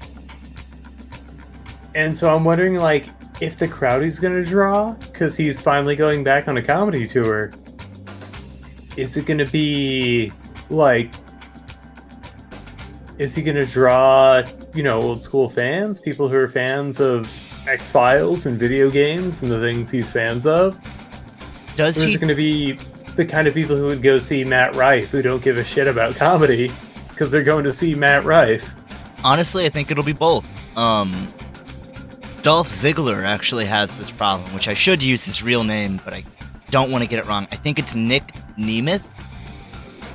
I could be wrong, though. But you can look up Dolph Ziggler. He's done comedy for many, many, many years, and he won't do it under his own name because he doesn't want people, like you said, showing up just to see him. He wants his comedy to stand on its own. That's really cool. Yeah. I love Ziggler. He's doing well. He's finally out of WWE. Good. Yeah, so good to hear. I know WWE has just been it's never been great. But it's only great if you're on top. And even then, I was listening to a podcast that featured a former WWE writer. Who just spoke about the issues that went into being a WWE writer. I'm guessing most of them started with Vince, hire, decided to hire writers rather than letting the talent actually sort things out amongst themselves and figure out how the things were going to go, because they're the ones actually making things happen. But then Vince McMahon would also undercut everything the writers wrote. Yep, day of. With his own fucking micromanaging vision. Like, hours before the actual show. I wonder what that's like. I could never deal with a micromanaging boss like that. Yeah, that would suck. That would be terrible. A boss who told you to do this thing and hired you to do this thing, and then would go on to undercut everything you've worked towards and done all the research and put all this energy and thought towards. Yeah, and then claim that a nightmare! It was always that their work and their effort, and no one else helped. They built this alone. Textbook narcissism, like you'd have to convince them that it was their idea in order to make anything happen, in order to make the lives of the people you are unfortunately directly responsible for any easier. It comes down to, like, how can I trick this man to say what I'm saying? Yeah. That's... unfortunately, that's not even, like, a new occurrence. Like, I've known about Vince's terrible creative control, and I'm so glad that he's out. I think he's completely out of WWE now. Thank fuck. I can't say that WWE's gonna do better. I don't think they can do worse. In terms of the terrible, like, just dumb, boring storylines. Just stupid shit. I remember when, there was a really well-known team that I can't remember the name. It was, wasn't DIY. Point is, there were these two wrestlers that Vince just fucking hated, and they were on their way out of the company, so he made them, like, mime that they had worms and wipe their asses in the middle of the ring. Like, that's not even a joke. It's fucking stupid. Oh, that's so petty. Yeah. So fucking awful. I'm so glad he's gone. That's not even, like... I'm only talking about the creative side of it, because he did vastly worse shit. Like, illegal, terrible shit. Yeah, oh, absolutely. Who was it that took over WWE? Was it Bret Hart? It's Triple H Triple H.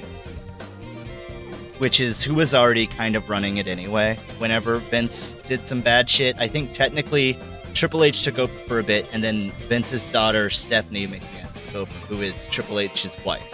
And so now it's just Triple H again. How's he doing, being a part of the family? I think he's been doing very well.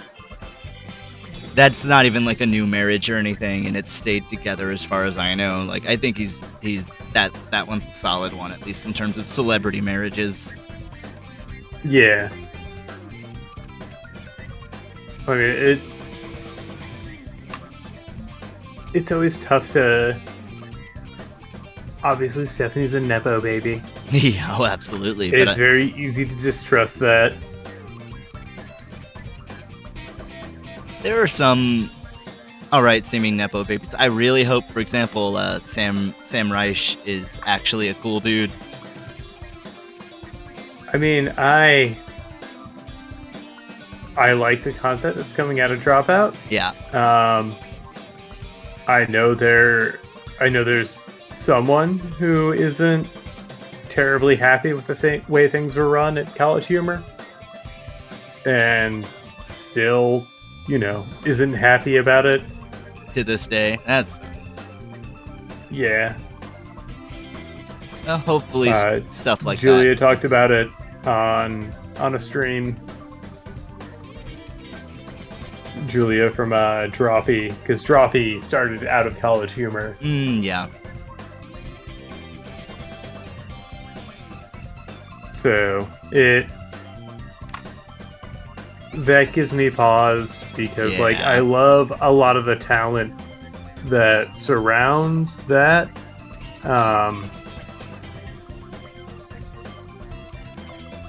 It feels so weird that in the midst of No, obviously, this is all speculation. Sure, yeah. I don't know the inner workings. Yeah. But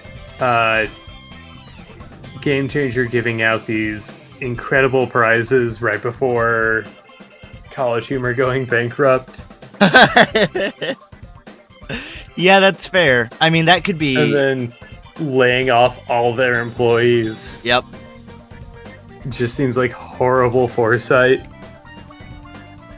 Well, you'll find that people in charge of companies don't know what the fuck they're doing or what a good decision is. Yeah. Imagine that.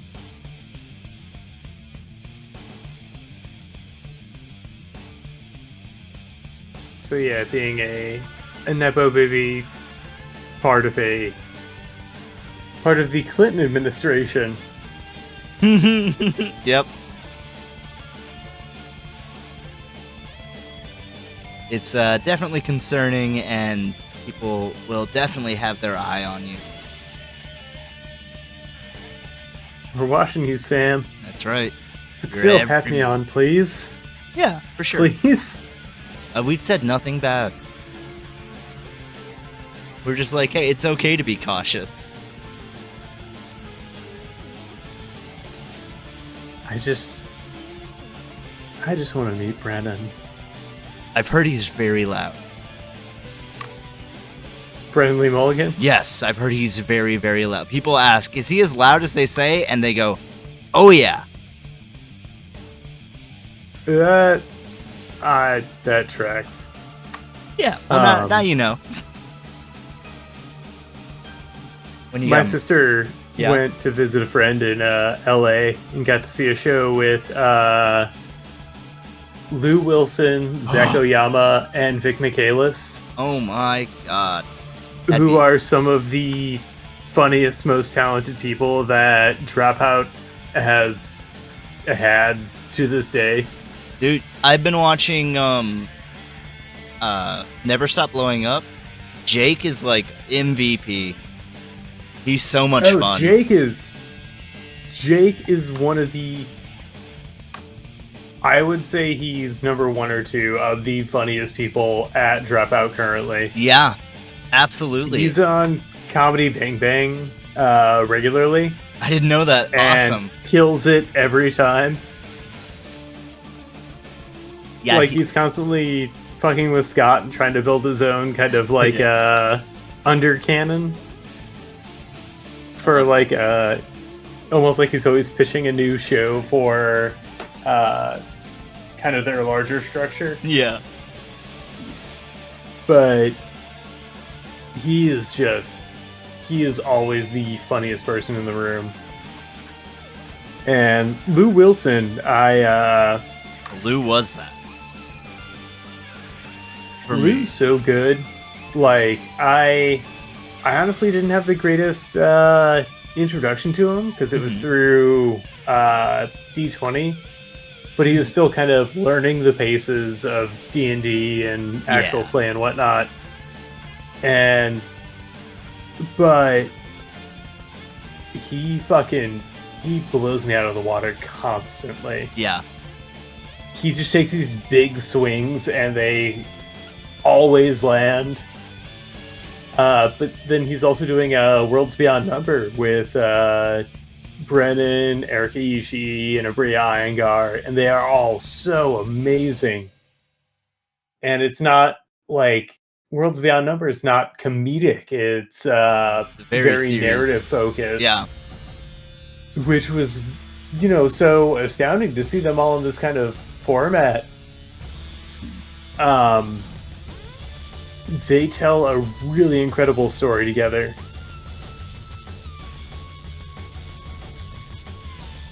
I don't doubt that for a second. And I'm definitely gonna have to check that out once I've squeezed Dropout dry.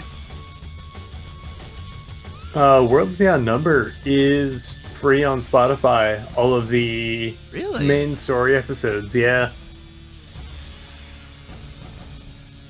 Because it's like their own side project. Because it definitely feels like, they kind of wanted to do a more serious project in the actual play space. Because, like, things at Dimension 20, and this is all inference, obviously, but things at Dimension 20 always get so fucking off the rails silly. Yeah, I mean, that's their group, though. Like, Allie's gonna do that. Emily's gonna do that. Emily is, like, almost as much of a ball of chaos as Allie. Oh, yeah. And I mean, that's they're neck and neck. Yeah. But it's also primarily a comedy platform. Exactly. And so, you know, having these people who you know through that format kind of telling this a very beautiful story, honestly. And I'll be frank, I'm not the biggest Erika Ishii fan.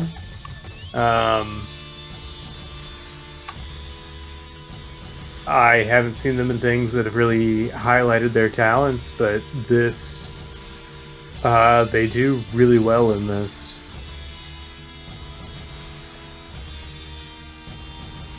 I don't mind Erika. I liked her in Burroughs Inn. Because I saw her in Misfits and Magic. I did not watch the first season. I was not a fan. Yeah, I've kind of stayed away from wizard school stuff. I don't know if that's exactly what it is, but that's what it was pitched as. It's exactly what it is. It's Harry Potter. It's trans-friendly Harry Potter. That just sounds like more Harry Potter. Well, yeah, but I was just saying that just sounds like ticking off a checkbox to me. Yeah. It's...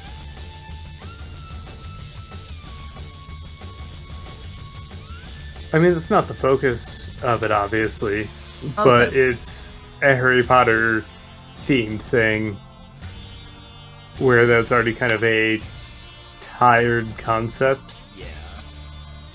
I might watch like a wizard school anime. I don't know why that feels different. Maybe because I haven't seen it. Anime has got its own tropes that it kind of serves. That's true. Because like they did, I don't know if you've watched or read Mashal at all. Never heard.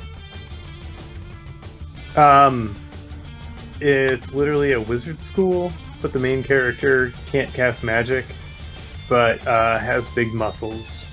Oh, it's like Black Clover. Yeah, but kind of less annoying, I guess. Yeah, Asta's kind of pretty annoying. Black Clover IU is unbearable for me. I quit, yeah. I like the world. Asta does get better because he has that like Naruto complex of I gotta act out so people pay attention to me. But I mean, yeah, it's not but like the character the story. Like. I got to where other Sasuke became a magic fairy boy and had a horny, jealous fairy. Yeah, and I was just like, "Fuck this! This sucks so bad." Yeah, it's anime. You either take it or leave it. Yeah, but I mean, there's animes that do good. It's fair. But it's also shonen, I guess, is the bigger issue. Yeah. And I'm a grown-ass man, and I'm supposed to put childish things behind me. Well, that's fair, and you can do that. And I'm gonna go play with Legos. I sold all my Legos for a trip to California. Did you? Yeah. In 2015. Was it worth it? Yeah. I got to meet a bunch of the Make 64 people. Oh, hell yeah. including a lot of the ones that were never officially a part of the gang. That was where I got to meet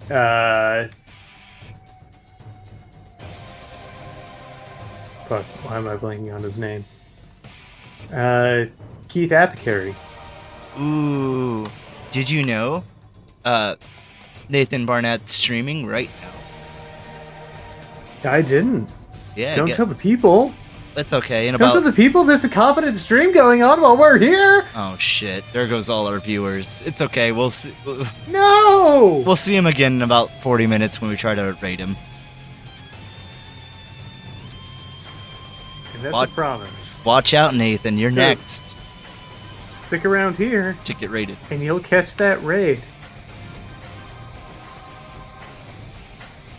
Yeah, I didn't mean to divert traffic. I would never. Nah, Nathan deserves. Oh, absolutely. All of those views. He's one of the harder working people that I think of on. Yeah, terms he was on YouTube since like YouTube's launch. Yep, crazy. He's recently said he wants to pull back because of how much YouTube he's done over the past like 20 years, whatever the fuck.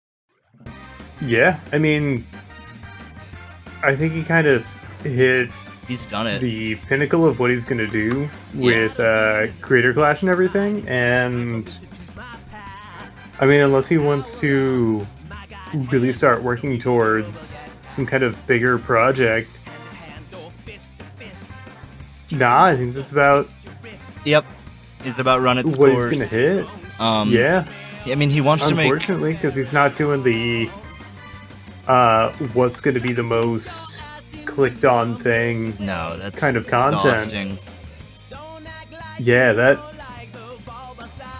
that's the most frustrating thing, is that creating content, like even what little we do here, it's very prevalent, like the different routes you can go about. And I've been watching other creators all this time. Certain creators have been in the game long enough that they've kind of been grandfathered in. But with the algorithm the way it is, like, you either make content the way it's made to be the most engaged with. There's no room for trying to make new things happen. Because then it just doesn't get seen. It just gets buried. Exactly, it gets buried. And that's where networking comes in. You have to post on these platforms that encourage that, because that's where everybody is. Like, even if one of these bigger creators, like if a Donkey were to go off and just make their own website where they make like Donkey TV or whatever, people aren't going to go there because they're so used to going on YouTube. YouTube is this massive worldwide site. So Donkey's fans will go to Donkey TV, but that's it. Yeah, you don't get a larger base. And that's why the prevalence of like restreaming or just being on every platform that you can, because you just have to go that wide net. Yeah. But it does suck that like but it also undercuts your, like, for the people who are on multiple platforms. I do see it, you know, you're catching people who are only on those platforms. But if they would otherwise be on multiple platforms, you want to concentrate those views, because that it's a snowballing effect. You want to boost those views on one platform so that you get more visibility on that platform. It's a zero-sum game. Yep. It sucks that you have to play to you have to dance to their tune, or else you're just in the dirt. And it's not even like a tune they're making, it's no, because they don't even there. They don't even tell you the tune. You just have to guess it. You have to watch everyone else. They don't know the tune. You're giving them too much credit. Yeah, that's true. They told this robot to make a tune. Didn't tell him what a tune sounds like. Is this a tune? Fa la la, la la la, la la la.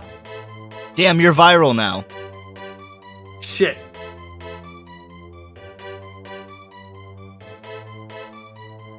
Now I have to ride off of that success and create capital C content. Yep, I guess you're the la la la guy now. Oh man, if only. Remember Tra La La La? I couldn't forget. Do you remember? Used to be so simple. Sexy Sax Man? Oh, I sure do. Remember Ermagerd Goosebumps? Alright, we gotta stop. We can just remember all night. Yeah, but I don't think other people want to remember. Let us know at home. Let us know what you want to remember. For real, what do you miss growing up? What little funnies or ha-has really stuck?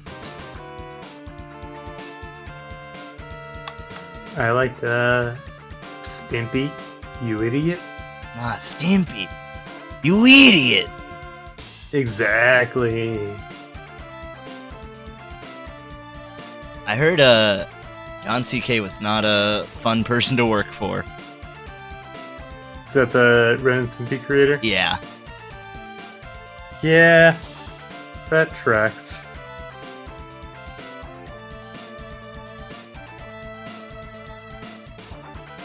However, if we're just talking about old cartoon projects, it looked like the people on Ed, Edd n Eddy had a really fun time. Oh yeah, I think they really loved doing what they did. Another show where the artist definitely just had fun.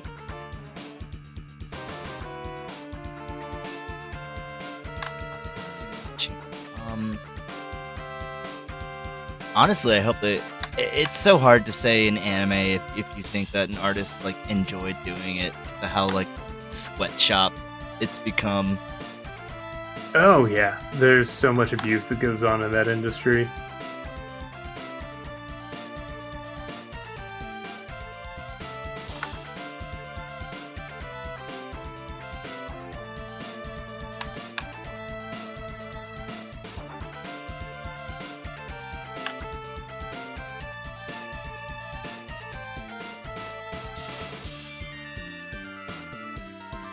So I like supporting small creators. Did you see that Brian David Gilbert, Louis Zong, and We're the Kids did a song together? Was it on BDG's page? Yeah. Okay, I think I did see this. Maybe I didn't put that together. They're all really incredible songwriters. No, wait, yeah. Silent Love. Yeah. Yeah. I didn't realize that was Worthy Kid. Uh-huh. I just thought that was Worthy Kids takes over because of how, like, stand out his voice is. Uh-huh. But, God, you can see all of their, like, just these different little nuggets of songwriting in there. Yeah, absolutely. Yeah, I had wondered who this random band that he was with was, and I thought it was just some local band that, you know, living in, I don't know where, San Francisco or whatever. Yeah. I don't know where Dropout is located. L.A. L.A., Hollywood, baby. Yeah, though I don't know if BDG's on site. Because I know he was in New York for the longest time. That's true. When I've seen him on like whatever the trivia show, fact checking show. Actually, yeah. Yeah, he's always kind of been remote. Seems remote. Find out. So he may still be in New York, but who knows?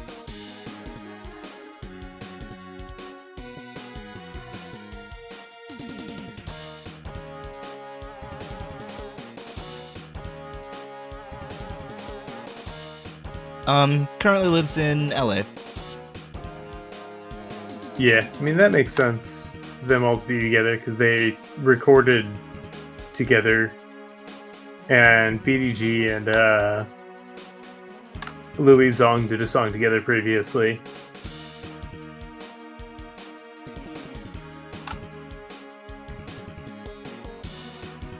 It was Breezy Slide.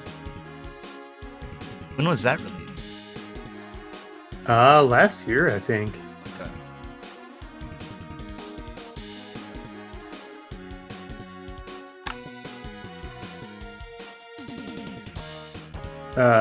BDG used to also have a podcast with, I think it was his sister, his current partner, Karen, and they also had another musician featured where they would make kind of like a song a week, just based off of like a random prompt. Uh-huh. Kind of like what we do here, but with drawing. Yeah. God, just imagine if we had to come up with a song every episode. Yeah, imagine if we had to come up with a drawing every episode. 3. Oh no, that sounds like a nightmare. Yeah, better just stick to 1. Yeah, or none. Ooh, yeah. That'd be nice.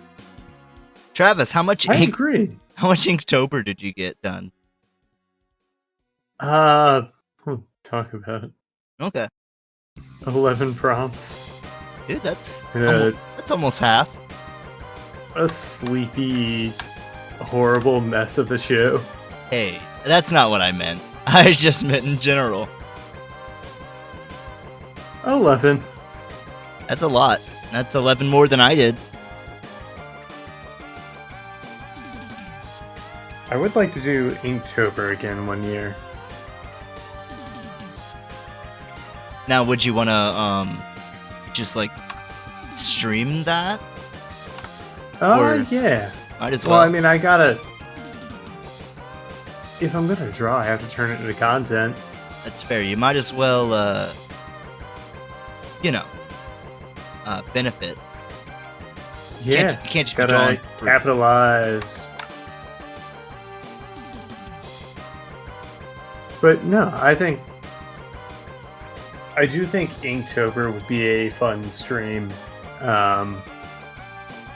Getting people's input as I go about it, because I do love Inktober's what got me into drawing again.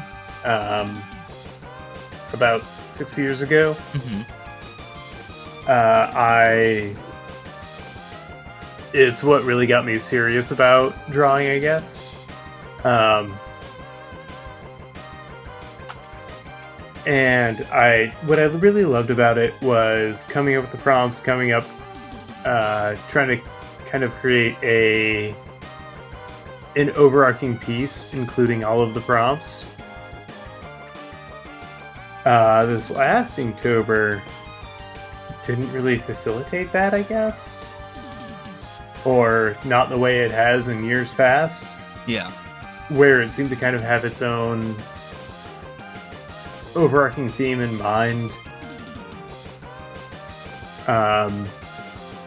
Which I wasn't as much into. And so I tried to have fun with it anyway. I mean, ultimately, I feel like you should always try to have fun with your drawings. Unless you're, like, I don't know, making a sad piece for someone or something. You know. But you can still have fun drawing sad stuff. I agree. But if you're trying to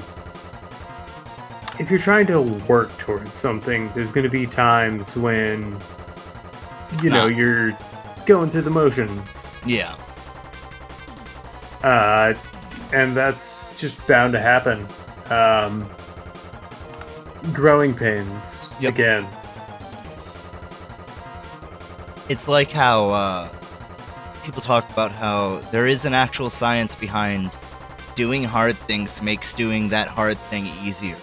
because you reinforce the pathways in your brain that do it, and your brain realizes, hey, this isn't as bad as I was making it out to be. Yeah, but you have to like putting in the work of practice and sketching and doing like from life models and stuff. It still is work. Oh, absolutely. And so you sometimes just have to make yourself do it, and it's not always going to be fun. Yeah, with I Even feel if like you're just squeezing it a little bit every day.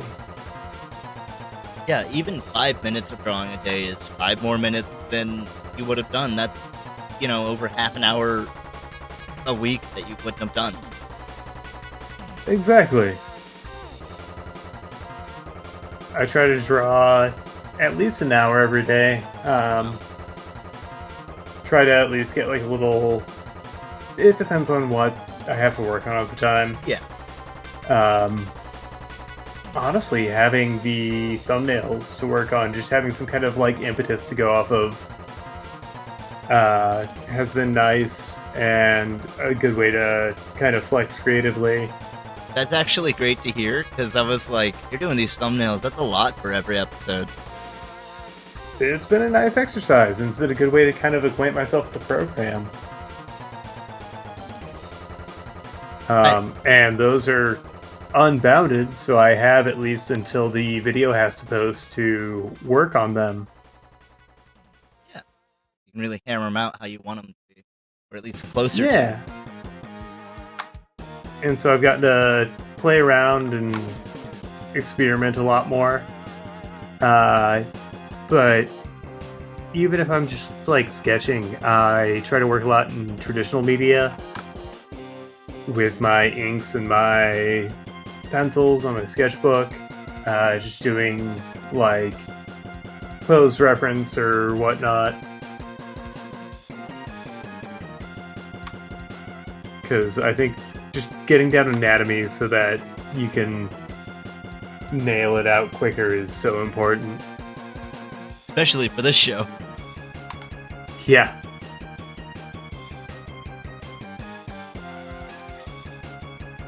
So you think repetition is very important, and not like repetition is in drawing the same thing, but just routine, I should say. Oh, absolutely. Like, it's so easy to get rusty. While I was gone, I didn't draw a single thing. Wow. You could feel it honestly coming back. Felt so nice. Really? Yeah, just to not, like, I think it was the first time I really let myself relax in I don't know how long. While. But coming back, I felt more invigorated for it, I think. Yeah, not that you don't look forward to these shows, but you're really looking forward to coming back and just, letting loose. Yeah, it took a moment for me to step back and try and, I don't know, refocus, I guess, but to get a new perspective on things. Did you see any cool graffiti while you were out? I did. I got Hell some pics. Ooh, I'd love to see that. Yeah, I'll shoot you some. So there were, of course, just like these walls outside of train tracks that were these huge, massive walls that were like 10 by 15 walls, each with their own graffiti name on it, but also graffitied like ancient castle walls. Wow.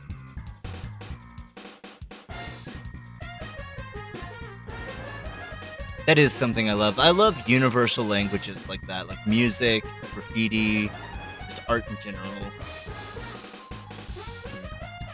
Yeah.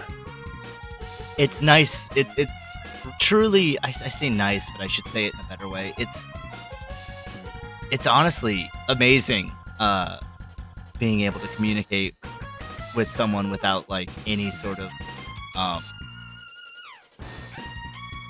don't want to say effort, like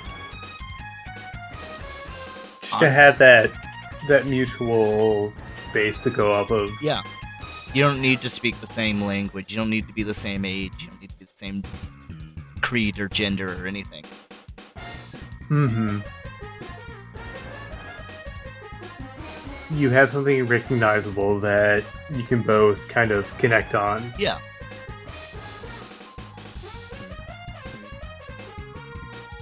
And I mean, that just speaks to kind of a lot of the people that came before us, because like graffiti art comes from Black America, and it's just such like an iconic art form. Like just the style of it. Like it doesn't even matter what I think. It's gonna. I feel like the style is going to last, like, you know, Baroque or Art Deco, any of these huge art movements. Oh, absolutely. It absolutely exists in those echelons because it's such a tremendous, incredible, impactful cultural movement. You brought up looking back. There's actually a really cool a really cool, I guess, phenomena where like we've been looking back to like 1950s art and maybe not fashion, but like stuff like that, where it's like so far back that it's retro to us, but it's still cool to sort of grab and incorporate. People in like the 1850s were doing that for the 1950s were doing that for like the 1890s. And it's just a really cool idea that art can resurge like that. Yeah, I mean, it's gonna, and with information, it's going to kind of accelerate. Yeah. Like, kind of how our generation got stuck in the 80s again. Mm-hmm. But then, like, the generation under us got stuck in the 70s. But now there's, like, a 90s resurgence again. Oh, yeah. And I don't know if the 90s resurgence will go away, honestly, because we're stuck in a fucking dopamine loop. Like, we need it because the world... But they would talk about how, like, these trends were cyclical, mm-hmm. but that cycle keeps accelerating as communication speed increases. Yeah. So, I mean, I can't imagine we won't see a 2000s resurgence in the next decade. In the next 5 years, even. I mean, I'd say we're going to see a bunch of with some Britney Spears and boy bands and I don't know, Poochies. You see it a lot in like the emo scene. Yeah. The emo scene is still like it never left. It's still going strong. Honestly, stronger. Mm-hmm.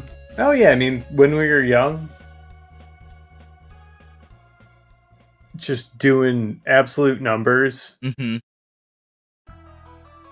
And it's so bizarre because, like, personally, I like to hang out in the punk scene. Yeah. And I feel like there's, at least in St. Louis, there's not a lot of overlap between the punk scene and the pop punk scene. That sucks. Yeah, I mean, like, the support should be there, but there's a very solid St. Louis pop punk / emo scene. Mm-hmm. And I mean, like, good for them, but I'm not here for it. I was never here for it. It wasn't... It's just not your bag. Yeah, I get to say that. It's not like I'm poo-pooing. I was there for it. I lived through it. I'm here. I'm so here for it. I love all that shit. Bring it. Yeah, no, you're a real Bayside boy. That's right. I like Bayside before they got happy. Did they get happy? Good for them. Yeah. He's written a song like, what am I supposed to say anymore? Because my life is pretty good, and all you guys want to hear about is me suffering. That kind of rules. Yeah. Though I still would see MCR if given the chance. Oh, absolutely. Even like, now. Drop of a hat. Yeah, I've got like $200 to my name. Well, if they were performing tomorrow, I would not have $200 to my name. Yeah. And I would just But I think that's because it it's one of those bands I got into kind of late. Yeah, I think you got in with Killjoys. Yeah, the comic, not the album. Wow. So I remember I was at the comic shop with our mutual friend Jimmy, and I got this Killjoys comic because I really like the art style, and the name Gerard Way didn't mean anything to me. And Jimmy read it, and then I was like, yeah, how is it? And then Jimmy explained to me that it was Gerard Way. Yeah, you know of MCR, and you're like, I kind of know that name. They did, I don't know, I'm Not Okay. Yeah, they did Black Parade. Yeah. I like that song when it came out. Hey, you and everyone else. Holy shit. It was a banger. Yeah. It was an anthem, which they wanted, and they made. Yeah, I mean, it shows what happens when you put that much, like, work, revision, and care into a song. Yep. Because, like, you can hear an early edit of it on Ambulance, or on Conventional Weapons is the album. Oh, yeah. I did not know that. I'll have to check that one out. I've probably heard it. Yeah, it just sounds like a rougher, recording. looser version of Black Parade, but you know, you can see that them having tightened it up so much was totally worth it. Yeah. Just putting in all the drumline instrumentals and everything. There's a channel I watch on YouTube called Drumeo. I think they make drum products and stuff, but the cool thing about this series that they do is they'll take drummers that haven't heard a song and they'll play them a drumless song and then have them play over it. Oh, neat. And so, what was it? It was, this recent episode was the Blue Man Group covering the Black Parade. And they're all percussion. Yes. And it was so fucking cool. And you get a little bit of behind the scenes stuff with the Blue Man Group because they have a drummer who's like been with them for like 20 years or something, and he's like their voice. Is it one of their like the creator drummers, or is it just one of like kind of their session dudes? What do you mean? Because you know they franchised all over. I don't know. Sorry. Oh, no worries. I'll have to look into this because, while y'all were listening to MCR and Panic at the Disco, I was actually listening to Blue Man Group. That's so fun. I'll find you the video. So, like, in my Blue Man Group, They Might Be Giants, Weird Al, that was my high school soundtrack. Hell yeah. And it made me wonder, how does someone join the Blue Man Group? You gotta catch marshmallows in your mouth. Okay. I'll work on that. You gotta drum with colored water in an oil drum. It's paint. It's actually water, but it's underlit. Oh, okay. They call Yeah, it. so there are lights inside of those drums, and it's just like a clear head they're drumming on. That's very cool. I want to be a Blue Man. I'm gonna abandon this show for the Blue Man Group. I'm sorry. I wouldn't even blame you. Yeah. I think I'm gonna abandon my entire life to join the Blue Man Group, but it's gonna be worth it. Just like a kid joining the circus. Yeah.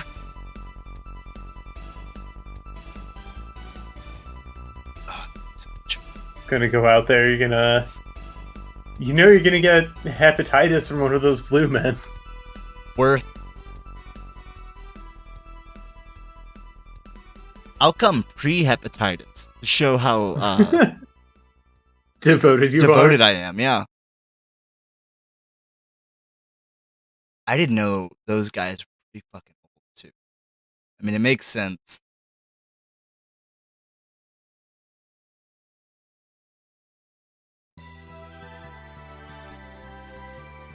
I get to see them in Vegas for their residency show at the time was How to Be a Megastar. Mm-hmm. And so it was all about how to be a rock star. They had a bit about the history of the Rock Fist and how it was based on, I think it was Rocco the Banjo Clown. And it was like a clown with hair shaped like a rock fist. That's fun.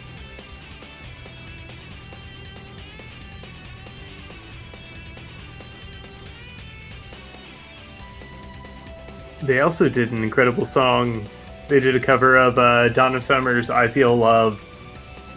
Ooh. And they featured Venus Hum on vocals, and she fucking kills it. It's so incredible.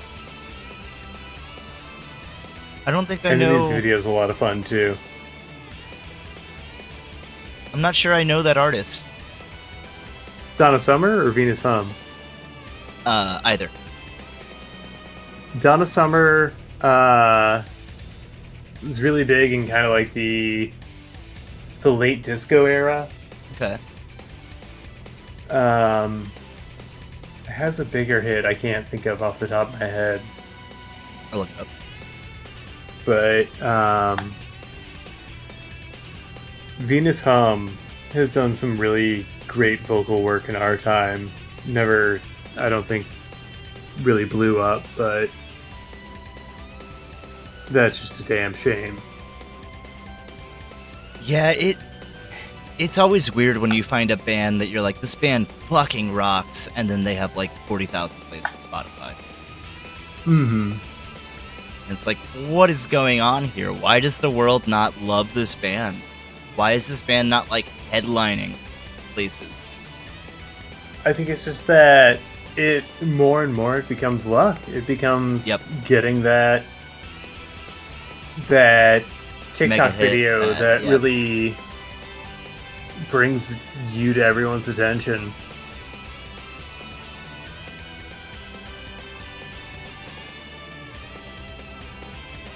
Because that's how Oliver Tree got big, was TikTok. Really? Yeah. He was talking about it in an interview, yeah. Early TikTok, like he's like, yeah, I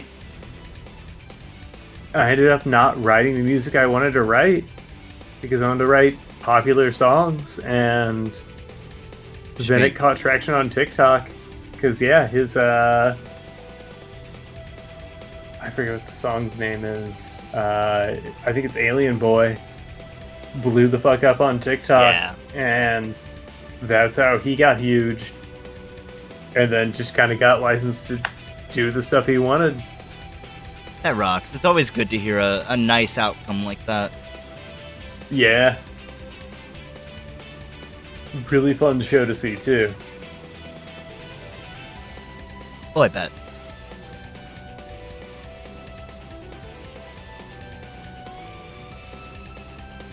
Did you end up going to the show last night? Or not last night? Was it last night? When the fuck was it? The wrestling show. Saturday. No. Aw, man. Just wasn't in the cards. No. Saturday I was pretty wrecked. Yeah. But I mean there'll be plenty more. Oh, yeah. I got an in, so I might be able to meet some sweethearts. Ooh, that's gonna be good. Yeah, I got to meet 2D Lin, who fucking puts in that work. She's such an amazing wrestler and just a really nice person. That's always good to see. Yeah.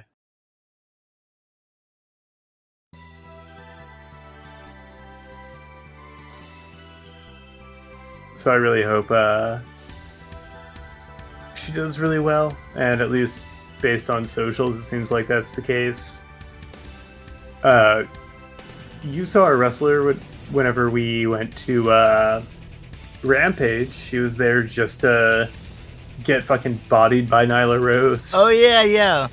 Unfortunately. In AW Dark, yeah. But I mean, like, that's doing your job. Yep. Oh, honestly,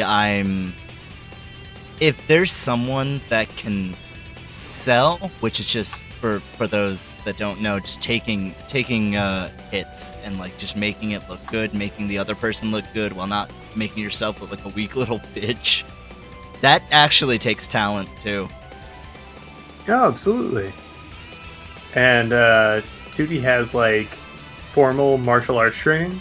Nice. I don't know if it's karate or if it's another martial art, but you can see it in a lot of her moves. Yeah. Like, just kind of how she comes out of moves and gets, like, back into stance. Mm-hmm. You can tell there's some discipline there. Mm-hmm. Speaking of discipline, Travis, that's time. Oh, Baines. You got a lot done. It's never enough, Sheriff. Well, that's a shame. That's why you keep working off the show. But I know there's only so many hours in the day. Yeah, ever since you implemented that law. Yep. That restricted the amount of hours I was allowed to have in my day. I think you only need a good 10. Yeah. And I know bedtime's important. Time is important. You gotta get your beauty sleep, Travis. I've been telling you. Yeah, I'm supposed to be the face of this show. Big smiles, big smiles. That's right, big smiles. We can't be having those tired eyes. Okay, that was weird. I said big smiles and my phone unlocked. Alright. Your phone went in on the action. Hey, yeah, apparently. Travis, tell me about this guy. What have you done to him? What'd you end up finding out? Did you learn anything from this guy? I figured, you know, if he wants to be a miner, why not feed that impulse? Send him to the mines. Like it. Granted, that is where we send all of our crypto bros. Exactly. But the real mines, where they can learn the real arcane. So it's not just a crypto miner. He's a cryptic miner. I love it. I want him to... My vision here is that he really unlocks the secrets of the blockchain and is kind of a martial caster. Okay. So he uses a lot of encrypting magics to assist their martial prowess. So you're thinking like a sort of a controller? Yeah. So, you know, lots of buffs for themselves and debuffs for the enemies, while they, in order to really stack up bigger hits. That reminds me of there was a a clip on the internet of a Dark Souls boss where a guy did a bunch of buffs right before entering the boss, and then right when the scene would end, he'd start charging his big hit, the boss would run to do a big attack, and he just one-hits the boss. So funny. Right. Well, I don't want to insult your work or this man, so I'm going to have to give you your due points. Travis, how's 40,000 sound? Sounds like we're back on top, baby. That's right. You're all the way on top. No one can contest you. No one can say shit. You're the man. That's right. You heard it here, everybody. Travis is back. Better than ever. Those eyes are doing... I think those eyes have unlocked the secret of the universe. Something about those lasers. They spoke deep secrets to me. I'm jealous. I'm gonna start shining lasers in my eyes just so I can know what you know. Just a fraction of that knowledge. I can't stop you. That's right. I'm gonna go do it right now. So yeah, if you think you even stand a chance of getting on this board, fucking step to us. Yeah, step up. up to me. Challenger. But until such time as you stop quaking in your little boots, as you stop quivering in your little shorts. Yeah, don't think we didn't notice. Yeah, you little coward. Little pea pants babies out there, afraid to step one little buckled shoe into our neck of the woods, in fear of coming across me, the fucking high score champion of this board. Lay your quarter down.